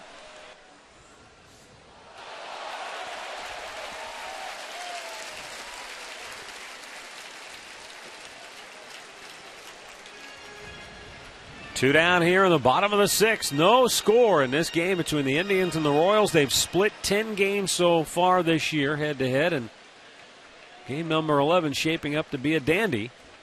2-1. High pop right at home plate, except Perez doesn't see it, so it'll be the third baseman, Moustakas, who has the easy play on it, and the Indians go 1-2-3 for the 4th time tonight.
18 locations in Northeast Ohio. And by Levin. Just an absolutely perfect evening here on the lakefront. As you look in at Progressive Field from our Panini Cam, brought to you by Panini's Bar and Grill. Indians and the Royals, a pitcher's duel for sure tonight. No score into the 7th inning. Corey Kluber has given up 3 hits. He has retired the last 5 Royals hitters in a row. Bruce Chen's night is over after he goes 6 scoreless innings for KC. Look at his manager loving every minute of it. 1 hit allowed by Bruce Chen. One walk, and struck out 4. Well, he pitched great tonight. We've watched him pitch. That was his 11th start against the Indians, and he has had 6 wins, but leading off, David Lowe, fly ball to center field. Drew Stubbs has that one away.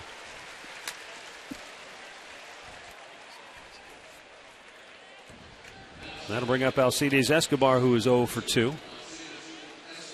You know, I was thinking about, we were talking about the All-Star game before, and, you know, different players representing the teams. I remember tuning in to watch the All-Star game just because you'd watch for the 1 or 2 guys that were on your team that were there. And it got to me thinking, to right before the Indians really turned the corner as an organization, I still remember watching the 92 All-Star game that was in San Diego. And I remember Charlie Nagy pitched a scoreless inning, and then he got to come up and bat in the bottom half of the inning. He didn't even have a batting helmet. Because you're an American League pitcher going to an All-Star game, you're figuring. And back then, that's before we had interleague play, so he probably didn't even have a batting helmet. No, he didn't. So he goes to San Diego. He's got a bat, so he's got to borrow, I think it was a Texas Rangers batting helmet.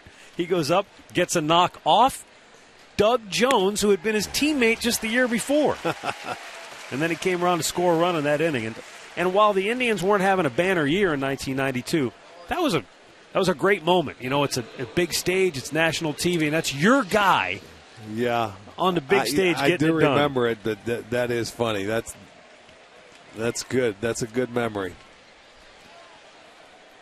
2 down now for Elliott Johnson, who walked and stole a base his last time up. That's when Kansas City almost took command of the game when they loaded the bases with 1 out. But boy, Corey Kluber just dug his heels in and turned them back with a strikeout and a ground out to end the inning.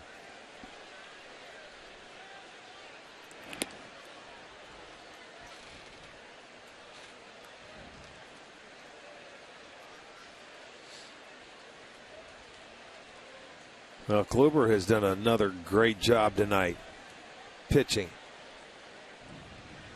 Mixing a lot of his pitches, and he's made some quality pitches, too. Swisher will flip it to him. He kicks the bag, and Corey Kluber, on 7 pitches, retires the side in order, and he has set down the last 8 straight Royals hitters. Still no score.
We roll to the bottom of the 7th inning.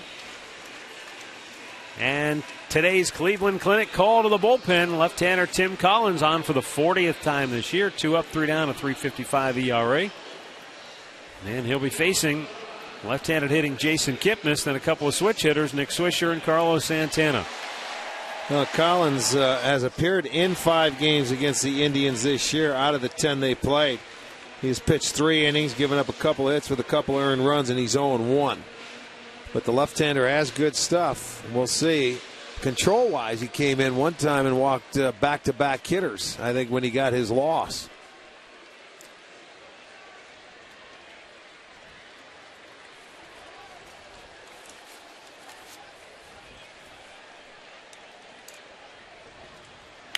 Out of play.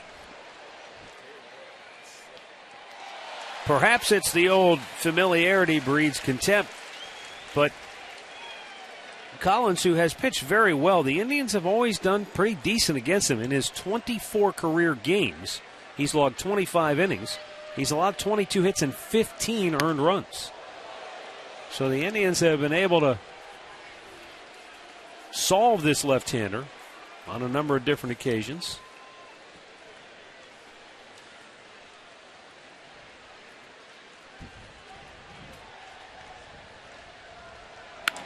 Ground ball in the hole, a base hit as Kipnis gets aboard to start the bottom of the 7th inning. Well, leave it to Kipnis and leave it to a left-hander. He's hit left-handers well all year. That's his approach. Stay on the baseball. Let's go the other way. That was a really nice swing, and that ball was elevated, so he was able to go to the left side with it. So leadoff hitter aboard. Both Indians' hits have been leadoff hits.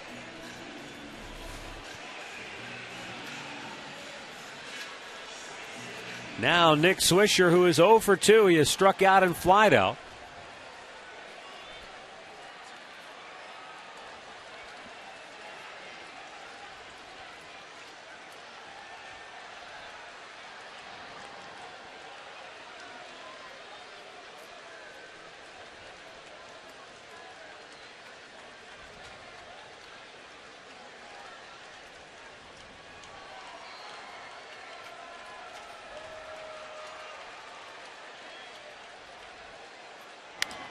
Out of play to the right side.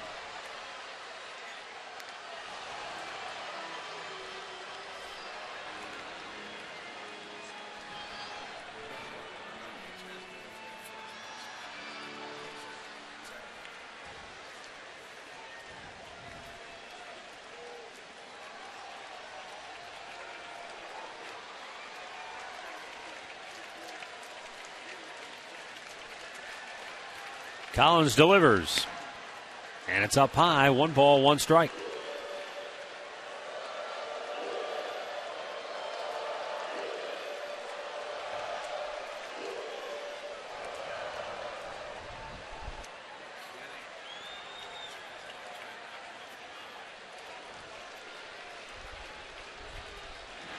Swisher with a line drive, base hit into left field.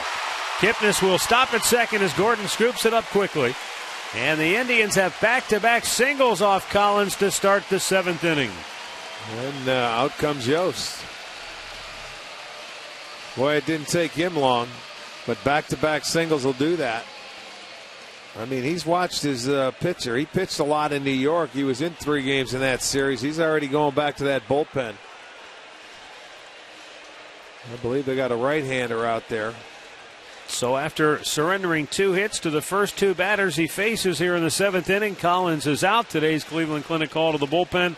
Right-hander Aaron Crow coming on when we come back.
Bottom of the 7th inning. Tribe has their first 2 on, nobody out. Carlos Santana coming to the plate. He'll be facing Aaron Crow, 35th appearance, 6-3, a 3.25 ERA.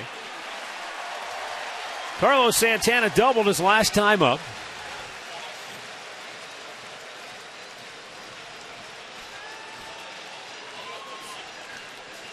Well, the best opportunity, and really only the second opportunity of the night for the Indians, coming in the bottom half of the 7th.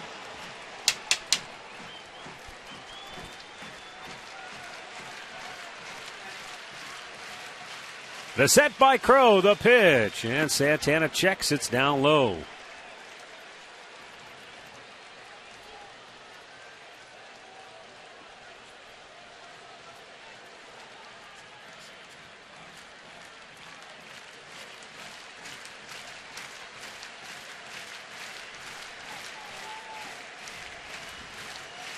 Santana in a good spot here. I mentioned before, he has batted very well with runners on base and runners in scoring position. His season average coming into this at bat is sitting at 265. But with men on base, it's up over 300. Runners in scoring position, it's over 280. 2 for 7 against Crow. Crow's got a good slider. That's the pitch that he was able to get Santana to swing over the top of there.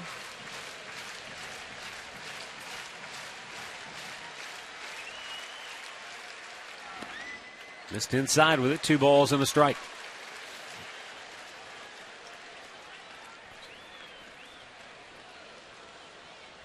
Santana trying to deliver in the clutch here with 2 on, nobody out. In the bottom of the 7th, in a scoreless game.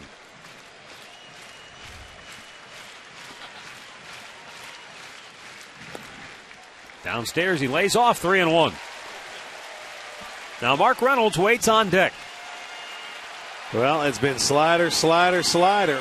And I'll tell you what, Santana has the chance to just forget about it, spit on that slider, look for the fastball. He's got to come to you.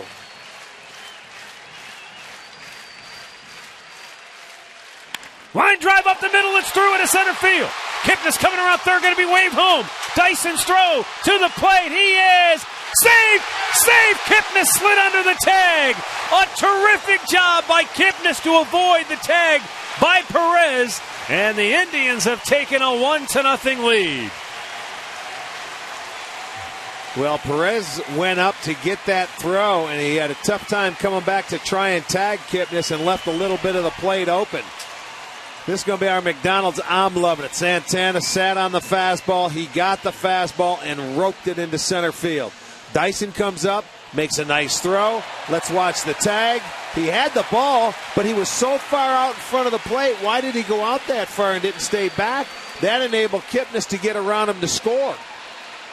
So the Indians are on the board, 1-0, and he just missed the tag, and it didn't look like, wow, by much. What a job by Jason to just narrowly avoid the tag. Turned his shoulder, and Perez couldn't quite get to him. Boy, if he's back a foot, it looked like Kipnis would have been out. Inches. Reynolds with a bunt. He shocks everybody. The bases are loaded. Oh, my. Mark Reynolds drops one down. Aaron Crow couldn't get to it, and neither could any of the infielders. Why not? You think anybody expected him to bunt? He did this on his own, and he couldn't have put it. You couldn't have rolled it out there any better. Then Mark Reynolds just put it down. He was going to move him over, and why not? Great job. I guarantee he did that on his own. Now you get a base hit. The bases are loaded. An opportunity for a big inning. And it looks like Bourne is coming up.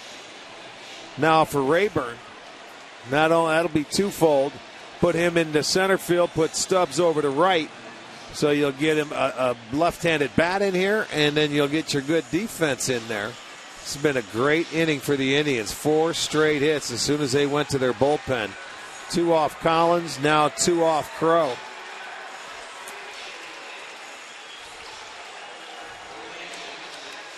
Take a look at Carlos Santana's base hit that put the Indians in front. That ball came back at over 100 miles an hour at Aaron Crow, who rushes it up there with the best of them. Now the Royals will bring the infield in with Michael Bourne at the plate.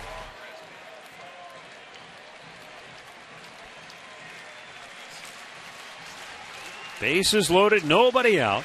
And Bourne taking ball one. Swisher, the runner, at third base. Santana at second. Reynolds down at first. And look where the infielders are. If it's not hit hard enough, they're going to have to try and go for two. If it's hit one hopper, they're coming right home.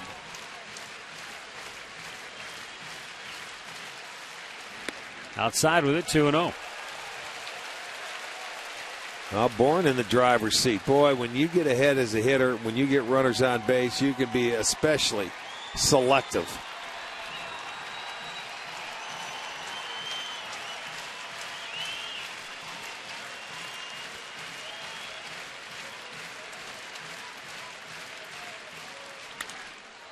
Popped up foul and out of play.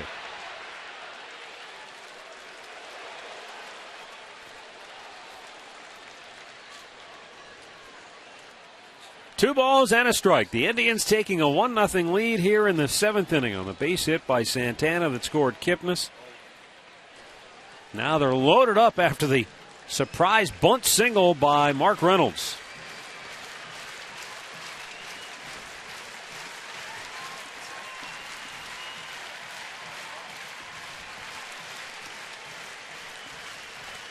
What a turn of events, though. The Indians had one hit in the first 6 innings of this game, and now 4 straight hits to open the 7th. Looking for more now as Bourne takes aim on a 2-1 pitch from Crow. Ball 3.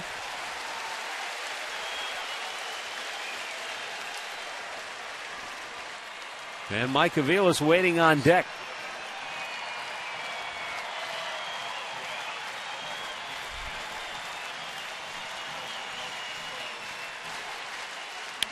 Line drive, base hit, center field. That's going to score. Swisher. Santana coming around. He will score. Into second with a 2-run double is Michael Bourne. And the Indians now lead it 3-0. Oh, he gapped one. They had him played over toward left center. And there was nobody home in right center field where Bourne hit that baseball. Well, it's a down. You have the count. Look at that. He went down and hit a good pitch. And he golfs it into right center field. Nice job. Very patient by Bourne. He'll get a couple of RBIs. As a pinch hitter, he'll cruise into second base. He'll make it standing. So a big inning. Still nobody out. 5 have reached for the Indians. It's been a great 7th inning. Dave Island, the pitching coach, out to talk with Crow. As the Indians' offense dormant for the first 6 innings, erupting here in the 7th.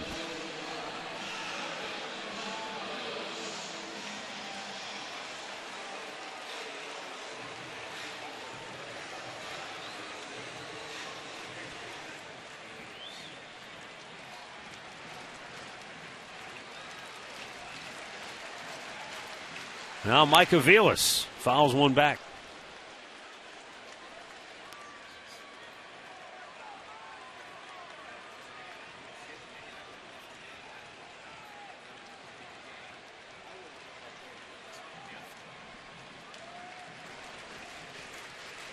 Second and third.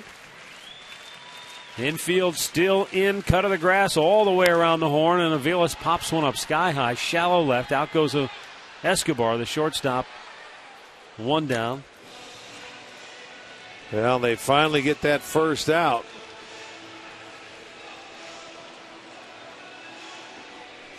Stay tuned for Indians Live, brought to you by Conrad's Tire Express and Total Car Care. Comes your way after the ball game right here on Sports Time Ohio. Highlights, analysis, reaction from the clubhouse. As the Indians take a 3-0 lead here in the 7th inning. And still 2 runners in scoring position for Drew Stubbs, who is 0 for 2.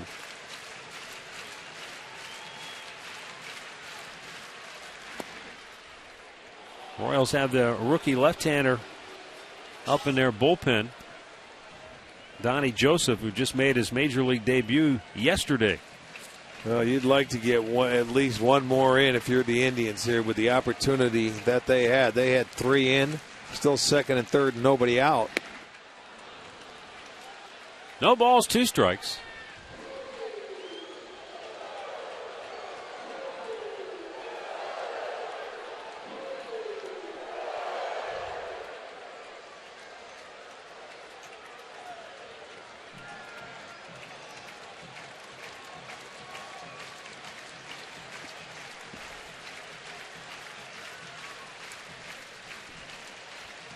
And a slider got him. Swung on a ball in the dirt. 2 down. Now top of the order, Michael Brantley. And we're going to get a different pitcher. The lefty will be coming into the game.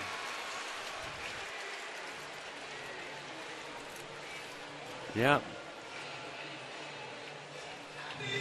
So Ned Yost going to go to his rookie left-hander to face Michael Brantley with 2 on, 2 out in the 7th, and the Tribe on top 3-0.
Three 0, the Indians lead it. And they got a chance to maybe tack on a couple more here. Left-hander Donnie Joseph, who just made his major league debut in Yankee Stadium yesterday, will come on to face Michael Brantley. Joseph got called up from AAA Omaha earlier yesterday, and then when Wayne Davis went on the paternity list, he was activated. Former third-round pick of the Cincinnati Reds back in 2009. He came in the Jonathan Broxton deal, the trading deadline a year ago. Now Nick Swisher has come around to score in this inning, as has Jason Kipnis and Carlos Santana. 3 in for the Tribe.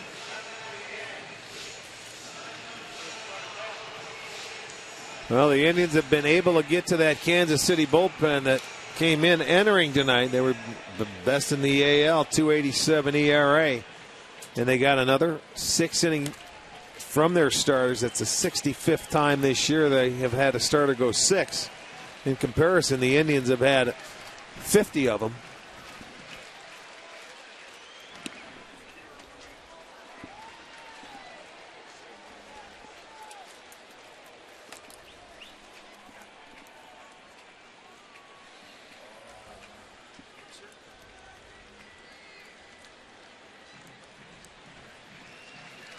Brantley awaiting the 1-0. Fouled right back.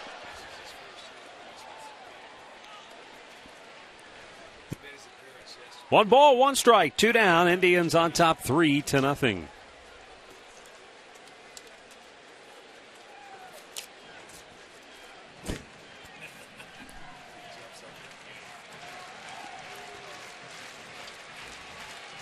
Indians breaking through against the Kansas City bullpen that came into today's game ranked first in the American League. They had given up just a .226 batting average, tied for second lowest. ERA of just .287, lowest in the league. But the Indians have put 3 on the board with 5 hits. Down low to even the count at 2-2. Just what we talked about earlier. It's not easy to string 5 or 6 hits together in an inning. They got 5 in a row. Well, one was a bunt hit that Reynolds wanted to move the guys along. You know, sometimes you have to play little ball to get, and you have a big inning. Mm-hmm. But the first 3 singles of the inning between Kipnis and Swisher were hard. Santana hit a bullet up the middle. Brantley with a fly ball to right field. David Lowe has room. He'll make the catch, and the inning is over. But the Indians, with 3 runs on 5 hits, take the lead as we go to the 8th.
The Cleveland Indians and may not be reproduced or retransmitted in any form. And the accounts and descriptions of this game may not be disseminated without the express written consent of the Cleveland Indians.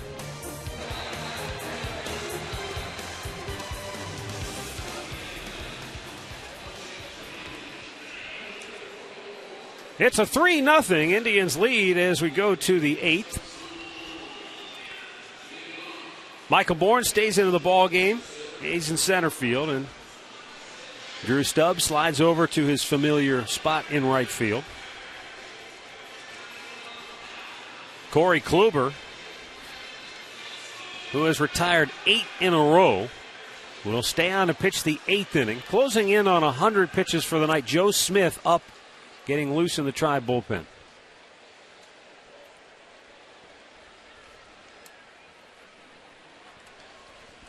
Well, Kluber has been outstanding again tonight. Just the 3 knocks he's given up. He's walked 2, 7 strikeouts. He's attacked the zone. He's used all of his pitches tonight. He's had a very good changeup, and I think he's utilized that fastball a lot.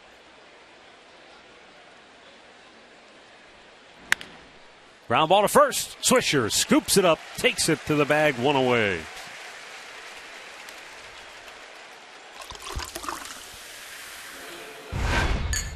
As promised earlier, it's Miller time, brought to you by Miller Lite.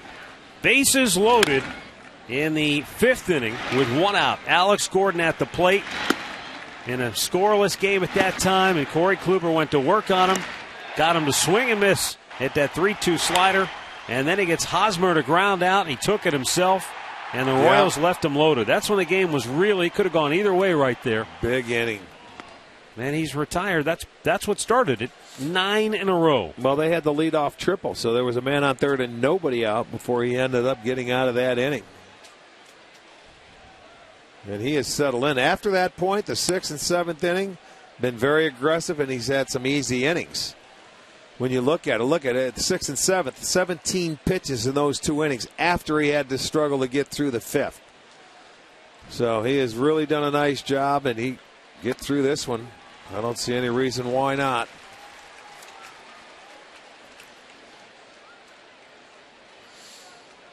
They were 0 for 9 the 3rd time through the lineup.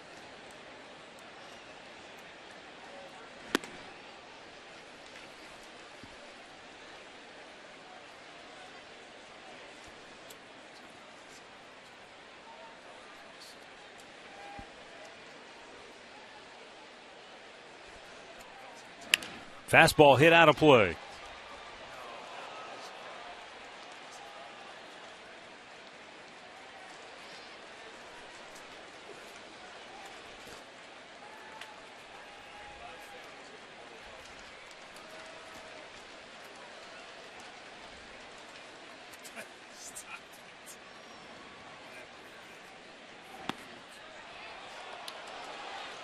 No, ball 4, close pitch. Gordon draws a walk.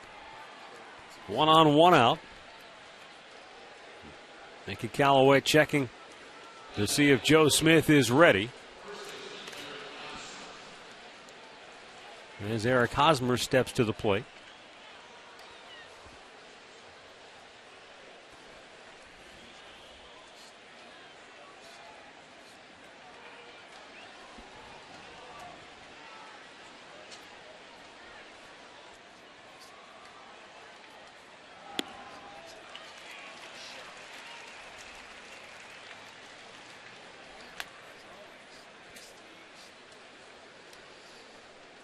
Hosmer, 2 ground outs and a strikeout.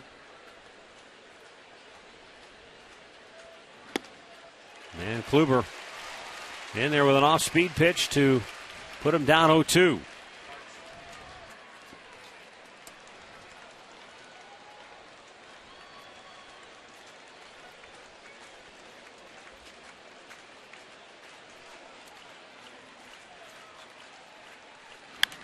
Foul out of play.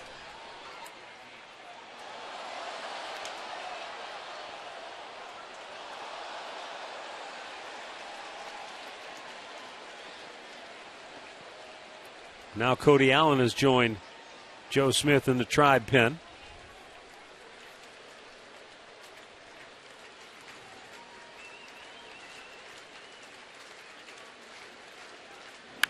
Out of play.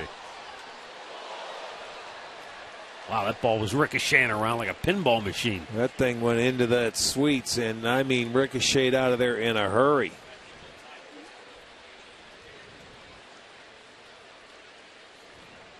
We're in the 8th with the Indians leading at 3-0. Corey Kluber spending a dynamite game here tonight. 3-hit shutout to this point. 1 on, 1 out. Hosmer at the plate down 0-2. Kluber's final start before the All-Star break.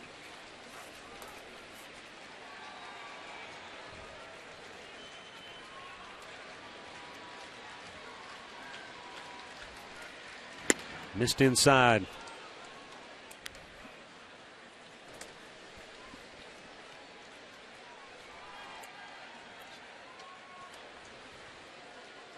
Corey had back-to-back starts of 8 innings at Texas and against Washington here at home. And in those 2 combined starts, he gave up 1 run. So it seems as though when he gets deep into the ball game, he has been lights out.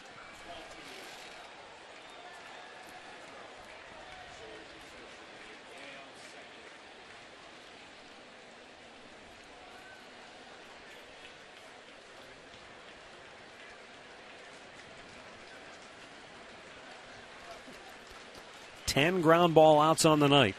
He could use a 2-for-1 ball here. Hosmer just got a piece of that to stay alive. He did a good job just to foul it off. Nice little changeup here. Down in a great spot. And he just did get a piece. That's a good job to stay alive by Hosmer. Well, he's been swinging a very hot bat. We highlighted it earlier. He's hitting 5 straight, but Even more than that, he's been red hot for the better part of a month. He held on to it, and he strikes him out. 8th strikeout of the night for Kluber. 2 down here in the 8th inning. And that is going to be it for Kluber. Watch Santana hang on to this foul tip. Kept it in the mitt. Showed Jerry Davis, and that's that. And after 112 pitches, Corey Kluber's night is over. He'll go off to a standing ovation. 3-hit shutout baseball through 7 2/3 for Corey Kluber.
Three to nothing. Kansas City has a runner at first with 2 down. And Joe Smith coming on now for the Tribe, his 40th appearance of the year. 4-0 at 2.86 ERA. He's got Billy Butler with 2 gone in the inning.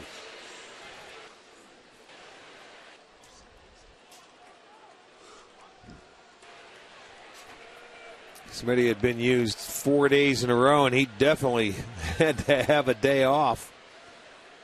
And he is back again. Nice. First ball pitch. swinging. Jason Kipnis will throw him out. The Indians, who are leading the league in shutouts, are 3 outs away from yet another.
Comes your way immediately following the ball game here on Sports Time Ohio, brought to you by Conrad's Tire Express and Total Car Care.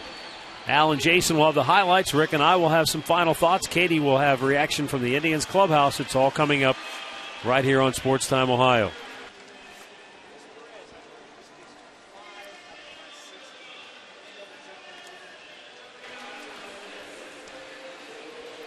Donnie Joseph, who came on to get the last out of the 7th inning, the rookie left-hander, will stay on to work the 8th.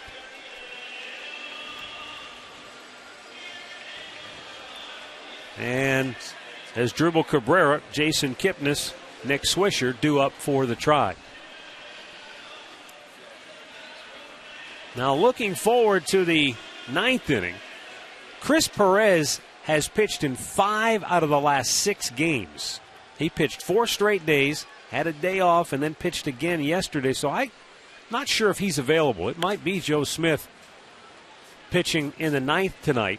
Well, we don't see anybody up getting loose yet. And the fact that he only made 1 pitch, one pitch, he's out of the 8th. Why not? Might be a chance. Well, you're right. There's times where you get a day off, and Smitty's sitting right there, so... And he's had his workload of late. He recently just pitched in 4 straight games. That's what makes Kluber his start tonight so good. There's Huge. Perez. He's not doing anything. He's got the jacket on, buttoned up, so he's not Saturday, fired Sunday, up. Monday, Tuesday, off Wednesday, again on Thursday. Fly ball deep center field. Back is Dyson on the track, makes the catch as Cabrera flies to deep center field for out number 1. Our in-game box score brought to you by your Northern Ohio Hyundai dealers. Kipnis, Swisher, Santana, Reynolds, Bourne. 5 straight hits for the Indians in the 7th inning to make this a 3-0 ball game. And that's it. That's it in a nutshell.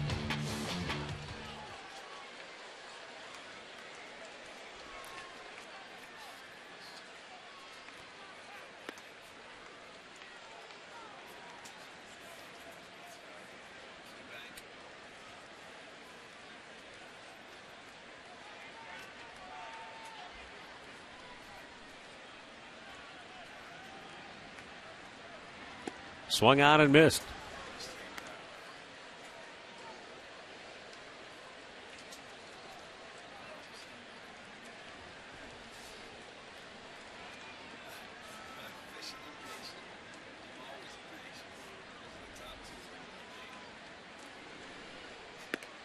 Strike 3 called as Kipnis has rung up 2 down here in the 8th.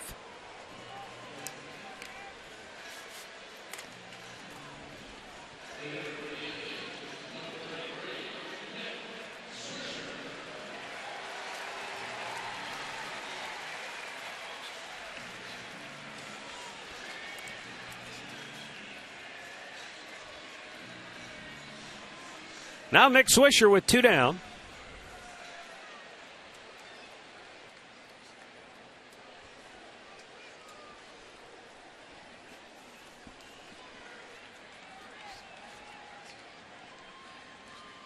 And that's out of play.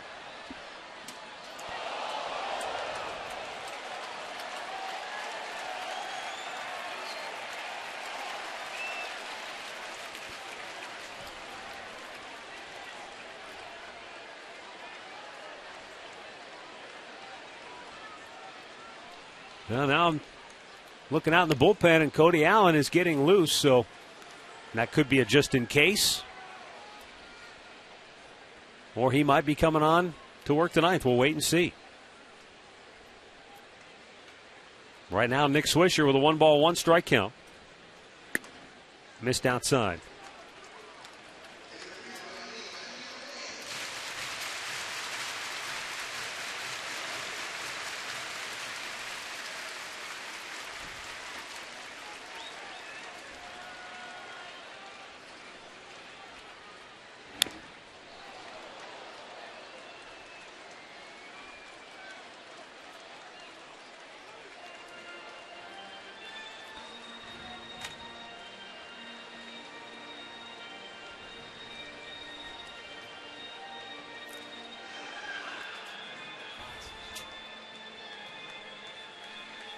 Nick Swisher helped get it started in that 7th inning. Jason Kipnis started it with a base hit through the left side of the infield.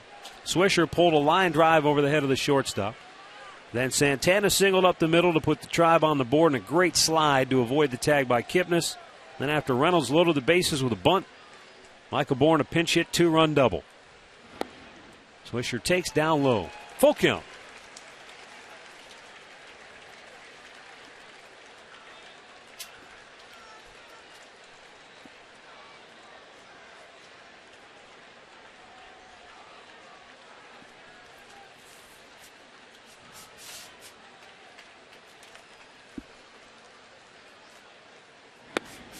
Ball 4. Down low. Good AB for Swisher. Keeps the inning alive now for Carlos Santana. Santana 2 for 3 on the night. A single, a double, an RBI, and a run scored.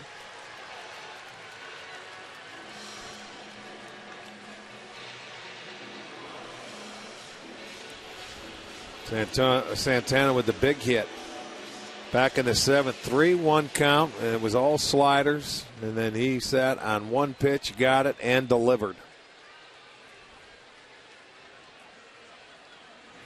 Outside. Looking dead red. And there's the fastball, and there it goes. The umpire, he almost got the second base umpire. He had to jump out of the way. Well, we showed it off the bat. It was over 100 miles an hour. I mean, that ball was tattooed. And this was a tremendous slide by Kipnis to just slightly dip the shoulder to avoid the tag. I'm still miffed at where Perez was on that ball to go get it out in front instead of letting it come to him at home plate. He went out to get it, and that enabled Kipnis to slide around the tag. And it was barely. You know, he was out in fair territory to get the ball.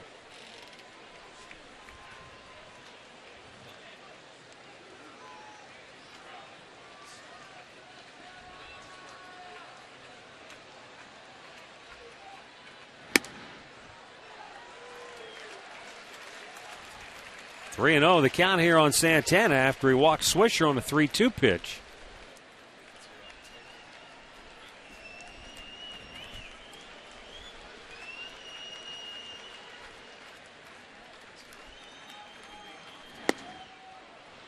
That's a strike call, 3-1.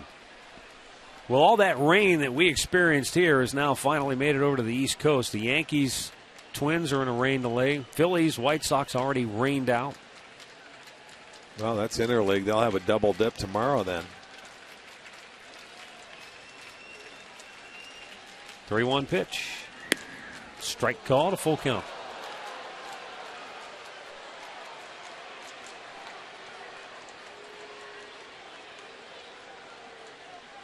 Santana obviously thought it was ball 4. Jerry Davis did not think so.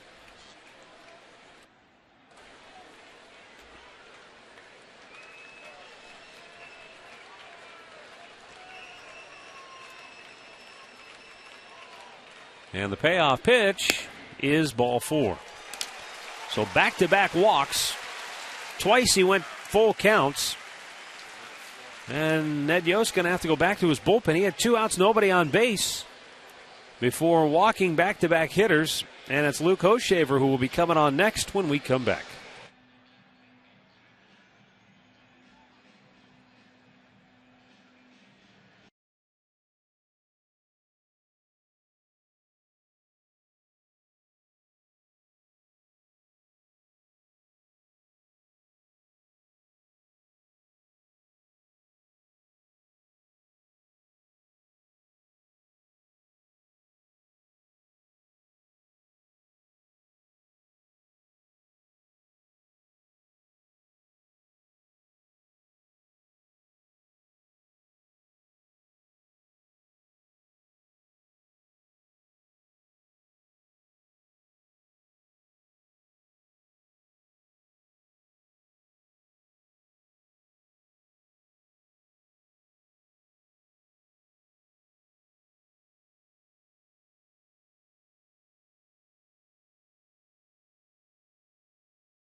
All right, we're back here with 2 on, 2 out.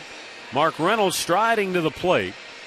Luke Hoshaver coming on out of the pen, 27th appearance. He's done a nice job, really nice job transitioning from starter to the bullpen. Yes, he has. He's pitched good games against us when he's been into ball games. Just as I said before, rarely does a starter transition well to the bullpen. It's usually the other way around, but this guy's done a fantastic job. And I think the reason for that is a lot of times when you've got a starter, you don't know what role you're going to put him in when you throw him. You know, a lot of times a starter, well, he's going to be our long man because he can give us length. Well, Hoshaver's got that kind of a power arm, so they found a good spot for him where he can give him multiple innings. But basically they've said, just go out and air it out, man. Throw it as hard as you can and go with your slider. He's done well. He has done very well. This is his 6th appearance against the Indians this year, and he's gone 7 1/3 innings and only given up the 4 hits and 1 earned run against him this year. He has a nice breaking ball.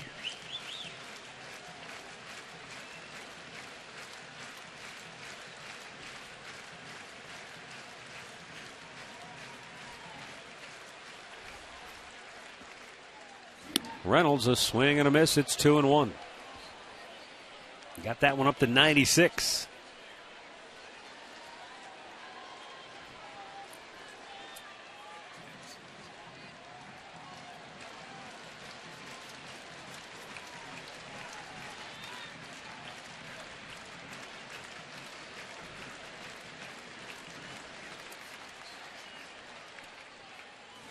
Swing and a miss. Threw it by him again. 97 miles an hour.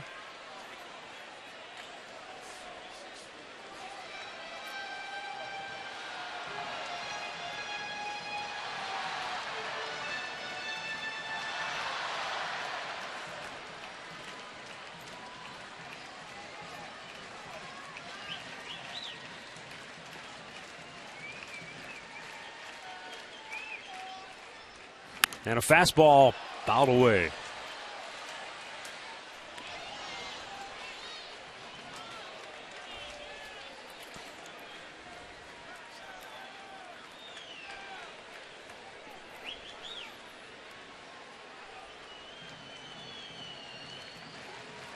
Reynolds trying to wreck one here.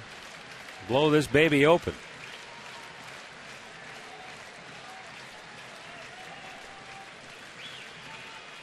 Two on, 2 out, 2-2 pitch.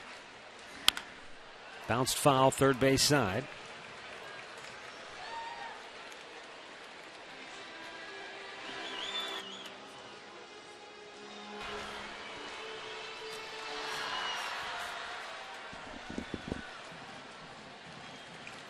Detroit still pummeling Texas 7-2. They're in the 8th inning in the Motor City. But the Indians looking to keep pace with Detroit as they lead it here 3-0 in the bottom of the 8th. The 2-2. Strikes him out, and the inning is over. We'll go to the 9th. 3-0 Cleveland.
3-0 Indians on top as we go to the 9th inning.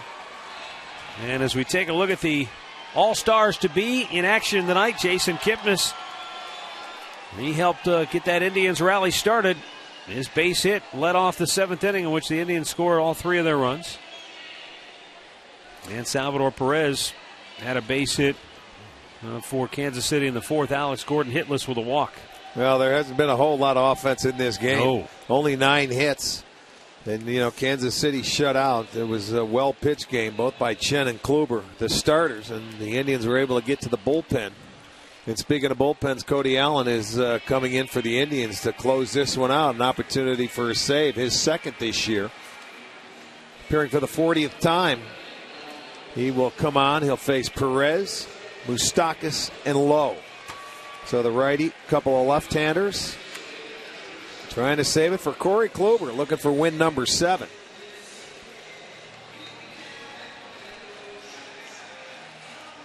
Cody Allen, his first save came on May the 12th in Detroit. But in that game, he just worked a third of an inning, got the final out. Benny Pistano is going to get up in the bullpen just in case.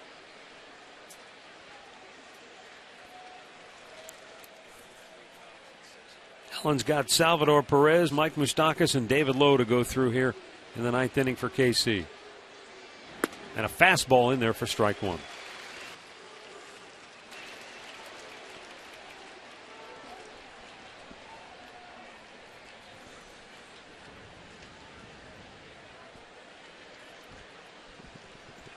Swung on and missed. He chased the slider. 0-2 the count.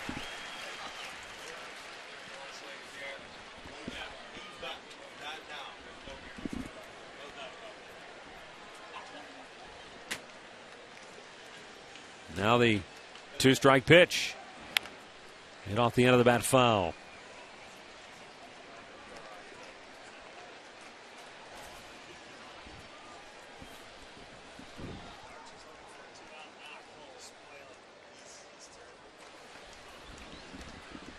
Mike Moustakas waits on deck. 0-2 count on Perez. Fastball just missing the outside corner. And Perez a good eye to lay off.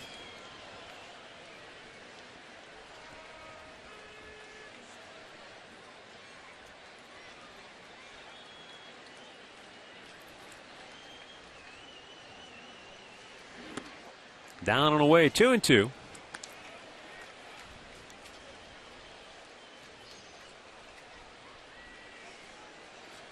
Always key to get that leadoff man starting off the 9th inning. Take a little momentum away.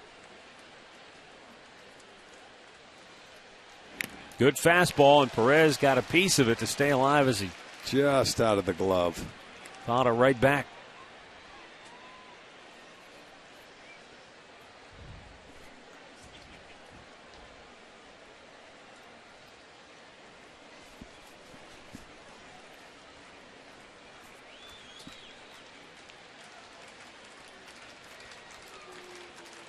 Again, Allen into the line and the 2-2. Just missed with a 97-mile-an-hour fastball. Up and away by a tad. That, I don't know. That looked good enough to ring him up for me. Payoff pitch. Swung on and missed. He blew it right by him at 97 miles an hour. Cody Allen strikes out Perez, 1 gone in the 9th. Well, you got to throw him a strike. You can't walk him, and he goes right at him. Fastball, good fastball. He swings through it, and he gets out number 1.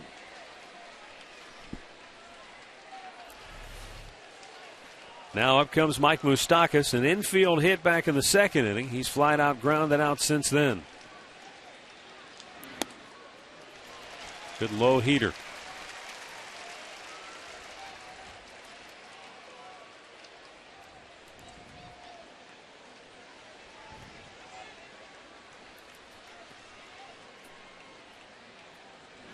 Up and away with a fastball. 1 ball, 1 strike.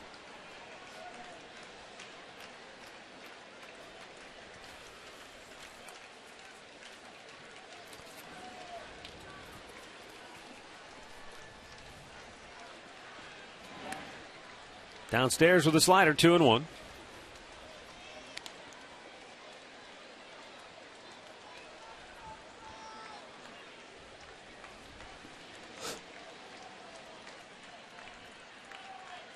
No television for tomorrow night's game. Rick and I will be back with you on Sunday for the series finale. 2-1 pitch. Swing and a foul tip, 2-2.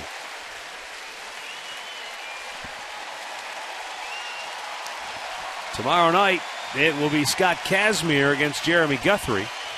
Big fireworks show after the ball game. Jimmy Buffett theme. Now the 2-2. Line to center field, a base hit for Moustakas. His second hit of the night. And up comes David Lowe.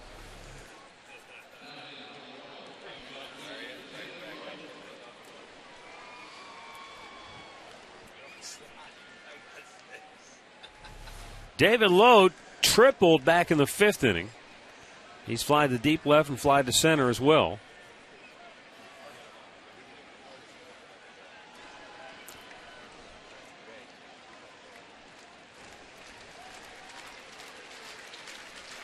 There's the pitch, and it's outside, ball 1. David Lowe, kind of like your son Kyle, he went to Mercyhurst not just to play baseball, but to play football as well, because he loved football. In fact, he was one of those kids who played everything in high school. Didn't really get into the travel scene because he went from one sport to the next.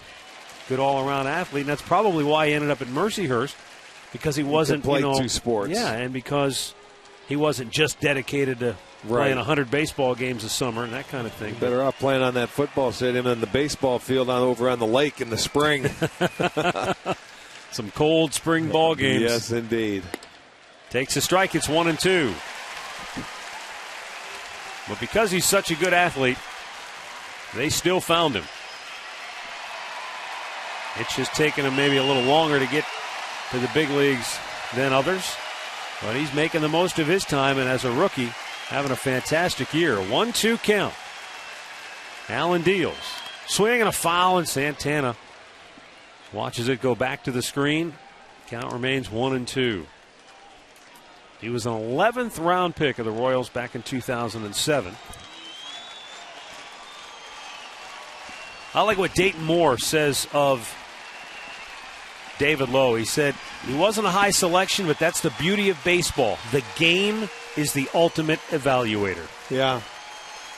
Very good point. 1-2 pitch. Got him looking. Oh, what a slider from Cody Allen. Just locked him up for out number 2. He's looking dead red all the way here. Well, when Cody has this pitch working, I'm sorry, it's tough for hitters. He can be awfully tough. That's more like just a big old curveball right there. Yeah, he's got a nasty one. A good, tight, biting curveball. Goes with that 96-mile-an-hour heater. Well, here's Alcides Escobar 0 for 3.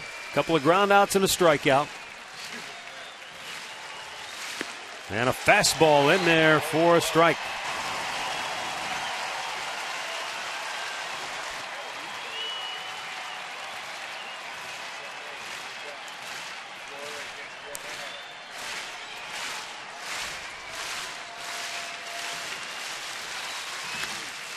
Now back out of play.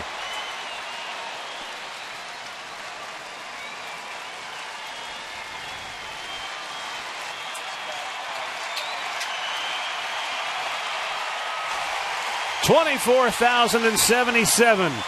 All of them up on their feet, roaring with approval. They have watched another terrific pitching performance tonight from this Indian staff as Cody Allen tries to finish it off. The 0-2 pitch lined into right field, a base hit.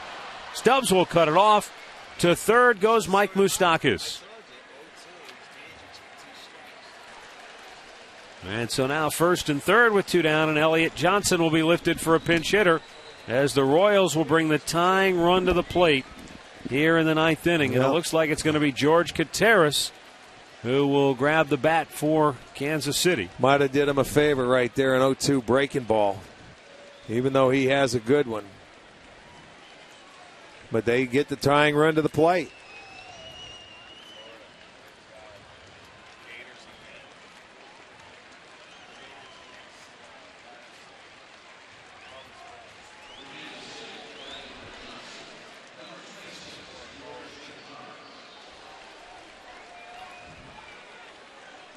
Out comes Mickey Callaway. George Kateris getting the pinch hit call here for Kansas City. And as a pinch hitter on the year, he is 1 for 5 with 1 run batted in. Overall, just a 179 hitter, covering 56 at-bats. But in those 56 at-bats, he's homered 4 times, and he has 3 doubles as well. So out of his 10 hits, 7 of them have gone for extra bases. And that's why he'll get the chance to pinch hit here. Ned Yost hoping to catch lightning in a bottle with 1 swing of the bat. Cody Allen deals, and it's down low, ball 1. Escobar goes to second base on indifference, so no force. Second and third, 2 down. A base hit would score 2 for Kansas City now here in this 9th inning.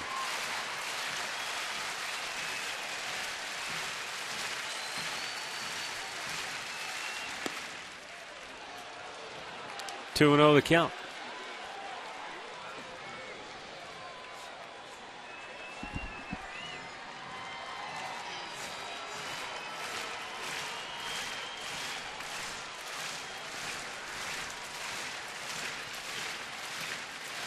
Now the set by Cody.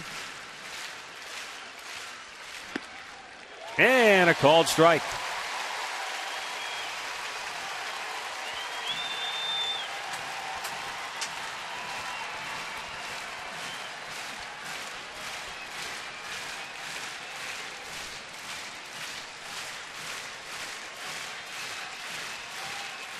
The 2-1. Fouled right back, and the count is even.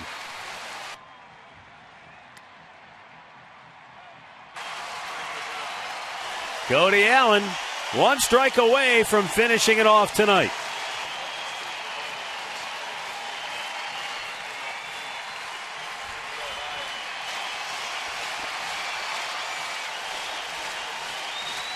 The right-hander comes set. And the 2-2 pitch down on the dirt. Good block by Santana. And now the count is full.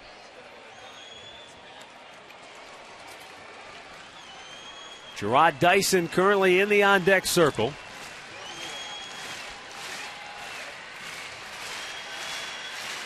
He is a left-handed hitter, but he could call on a right-hander with some pop like a Lorenzo Cain.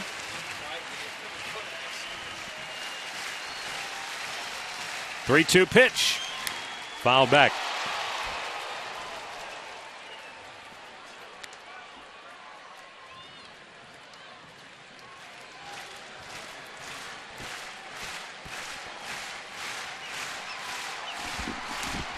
They never seem to come easy. 3 balls, 2 strikes. 2 down, 2 on. Tying run at the plate. Cody Allen peers in, has the sign, the payoff pitch. High, ball 4, and the bases are loaded. And it will be Gerard Dyson coming to the plate. So Cody Allen has turned this into an absolute white knuckler now. He had 2 outs, and Escobar down on the count when he singled 0-2 to right field. Yeah. And now the walk to the pinch hitter, George Kateris, and the bases are loaded. And the siren has sounded in the Indians bullpen. Rich Hill and, I believe, Vinny Pastano getting up. Here's the pitch to Dyson, in for a strike. Yeah. Both Hill and Pistano will get loose. It won't take long should they need either of them because they were both throwing earlier. Dyson 0 for 2 with a walk on the night. The pitch. A little bit low, and he did not chase after it. 1-1. Dyson line one to third that Avila's caught back in the third inning. He walked in the fifth, and he bounced out to first base in the eighth inning.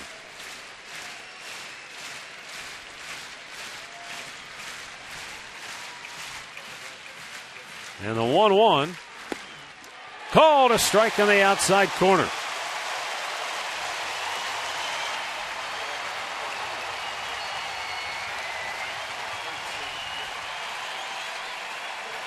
So again, Cody Allen, one strike away. He sets.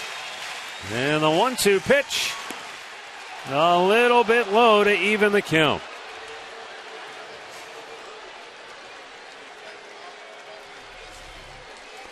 Well, it is down. They're sitting away, and he comes back inside. He missed it by a lot. I mean, his target, he was going away. Ended up coming in. It was just a hair low. Here's the 2-2 pitch. Strike three called.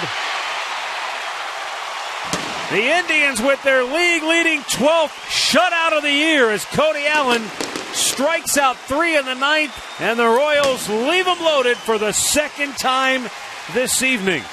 The Indians win it 3-0 as the Tribe goes to 49-44 on the year. The Royals drop to 43-47. Fastball right there.